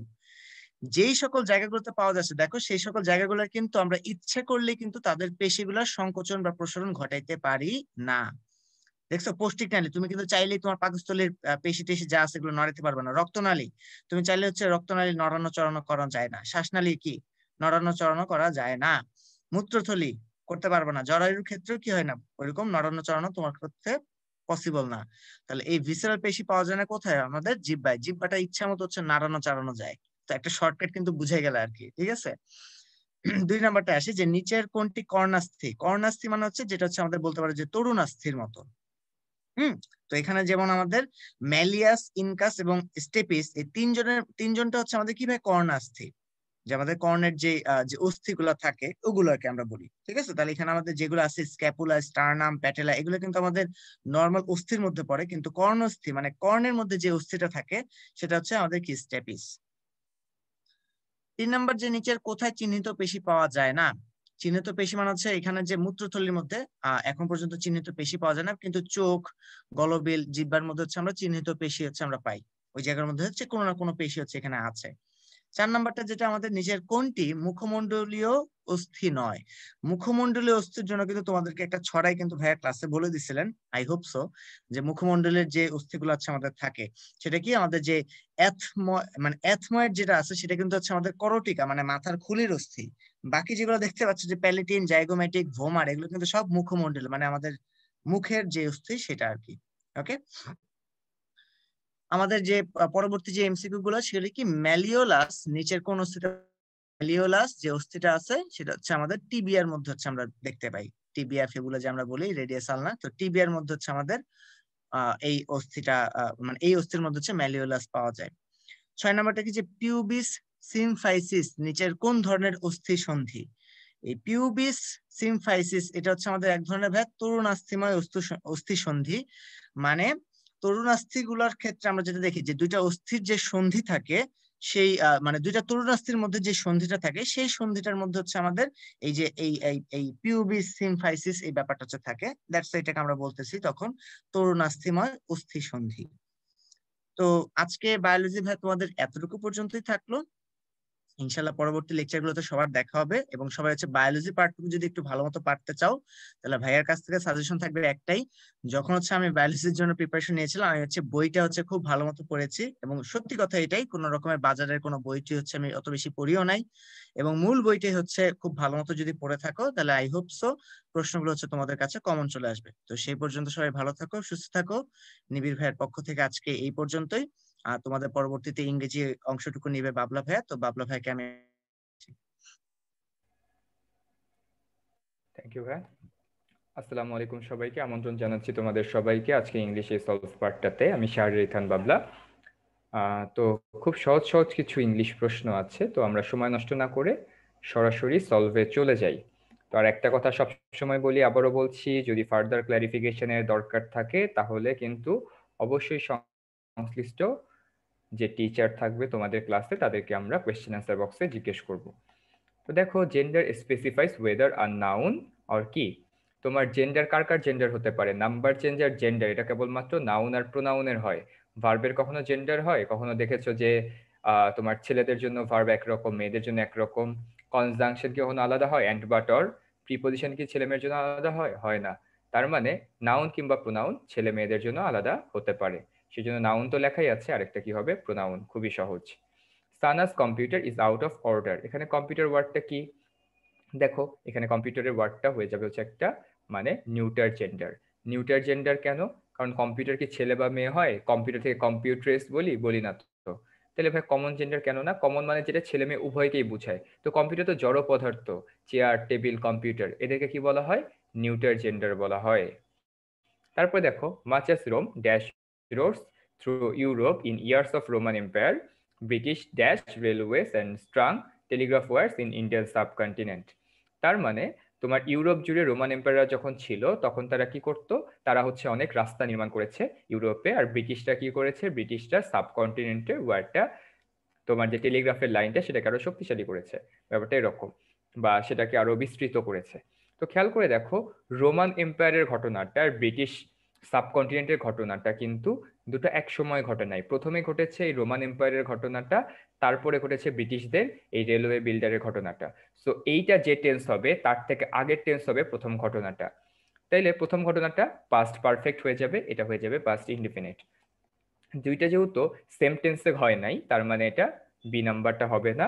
এটা প্রেজেন্ট টেন্সের কোনো ঘটনা না, অতীতে হয়ে গেছে, তার মানে সি নাম্বারটাও হবে না। ডি নাম্বারটা ওয়াজ বিল্ডিং। ওয়াজ বিল্ডিং মানে কি? একটা কাজ তো হয়ে গেছে, তো কন্টিনিউয়াস তো হইতে পারে না, তাহলে ডি নাম্বারটাও তো ভুল। বাকি থাকে তো একটাই। তার মানে রোমানরা তোমার বিল্ড করছে, রোমান এম্পায়াররা, এরপরে ব্রিটিশরা এটা বিল্ড করছে। সো এটা পাস্ট পারফেক্ট টেন্স, এটা পাস্ট ইনডিফিনিট টেন্স, দুইটাই কারেক্ট। 4 নম্বরে যদি চলে যাই, দেখো, dash glasses can correct most sight defects in healthy eyes. ঠিক আছে, তাইলে এখানে কি হতে পারে? If well plated glass can correct, না, ওয়েল ফিটেড ওয়েন গ্লাসেস হয় না, ওয়েল ফিট গ্লাসেস। তো কোনোটাই তো তোমার সেন্টেন্সের স্ট্রাকচারই দাঁড় হচ্ছে না, তাহলে বাকি থাকে কোনটা? Number D, when well fitted glasses can correct most sight defects in healthy eyes. বুঝতে পেরেছো? তাহলে ডি নাম্বারটা হবে অ্যান্সার, কারণ এটাই একমাত্র স্ট্রাকচারের সাথে যাচ্ছে। 5 নম্বরে যদি চলে যাই, বিলং। বিলং এর পরে সবসময় চোখ বন্ধ করে টু বসে, বিলং টু। অর্থাৎ কারো কাছে মালিকানা থাকা, কারো কাছে কোনো কিছু সত্ত্বাধিকার থাকা, কারো ওনারশিপ বুঝাইতে আমরা বিলং টু ব্যবহার করি। তাহলে বইটা কার? বইটা হচ্ছে আর্থারের। দ্য বই belongs to Arthur, the book belongs to Arthur. তারপরে দেখো 6 নম্বর, I was browsing in a book shop when I chanced upon an old friend. তো চান্সড আপন শব্দটার অর্থ কি? তোমার সাডেনলি দেখা হয়ে যাওয়া, এক্সিডেন্টালি মিট হওয়া, অর্থাৎ কারোর সাথে হঠাৎ দেখা হওয়া, এটাকে বলা হয় তোমার চান্স আপন, ঠিক আছে? তাহলে হঠাৎ দেখা হওয়া, তার মানে যখন আমি একটা বইয়ের দোকানে ঘুরে বেড়াচ্ছিলাম, মানে আমি যখন মানে একটা বইয়ের দোকানে ঘুরে বেড়াচ্ছিলাম, তখন কি হইলো, আমার একটা পুরনো বন্ধুর সাথে দেখা হয়ে গেল হঠাৎ করে। চান্সের পরে আপন বসে, যার অর্থ হঠাৎ করে দেখা হয়ে যাওয়া।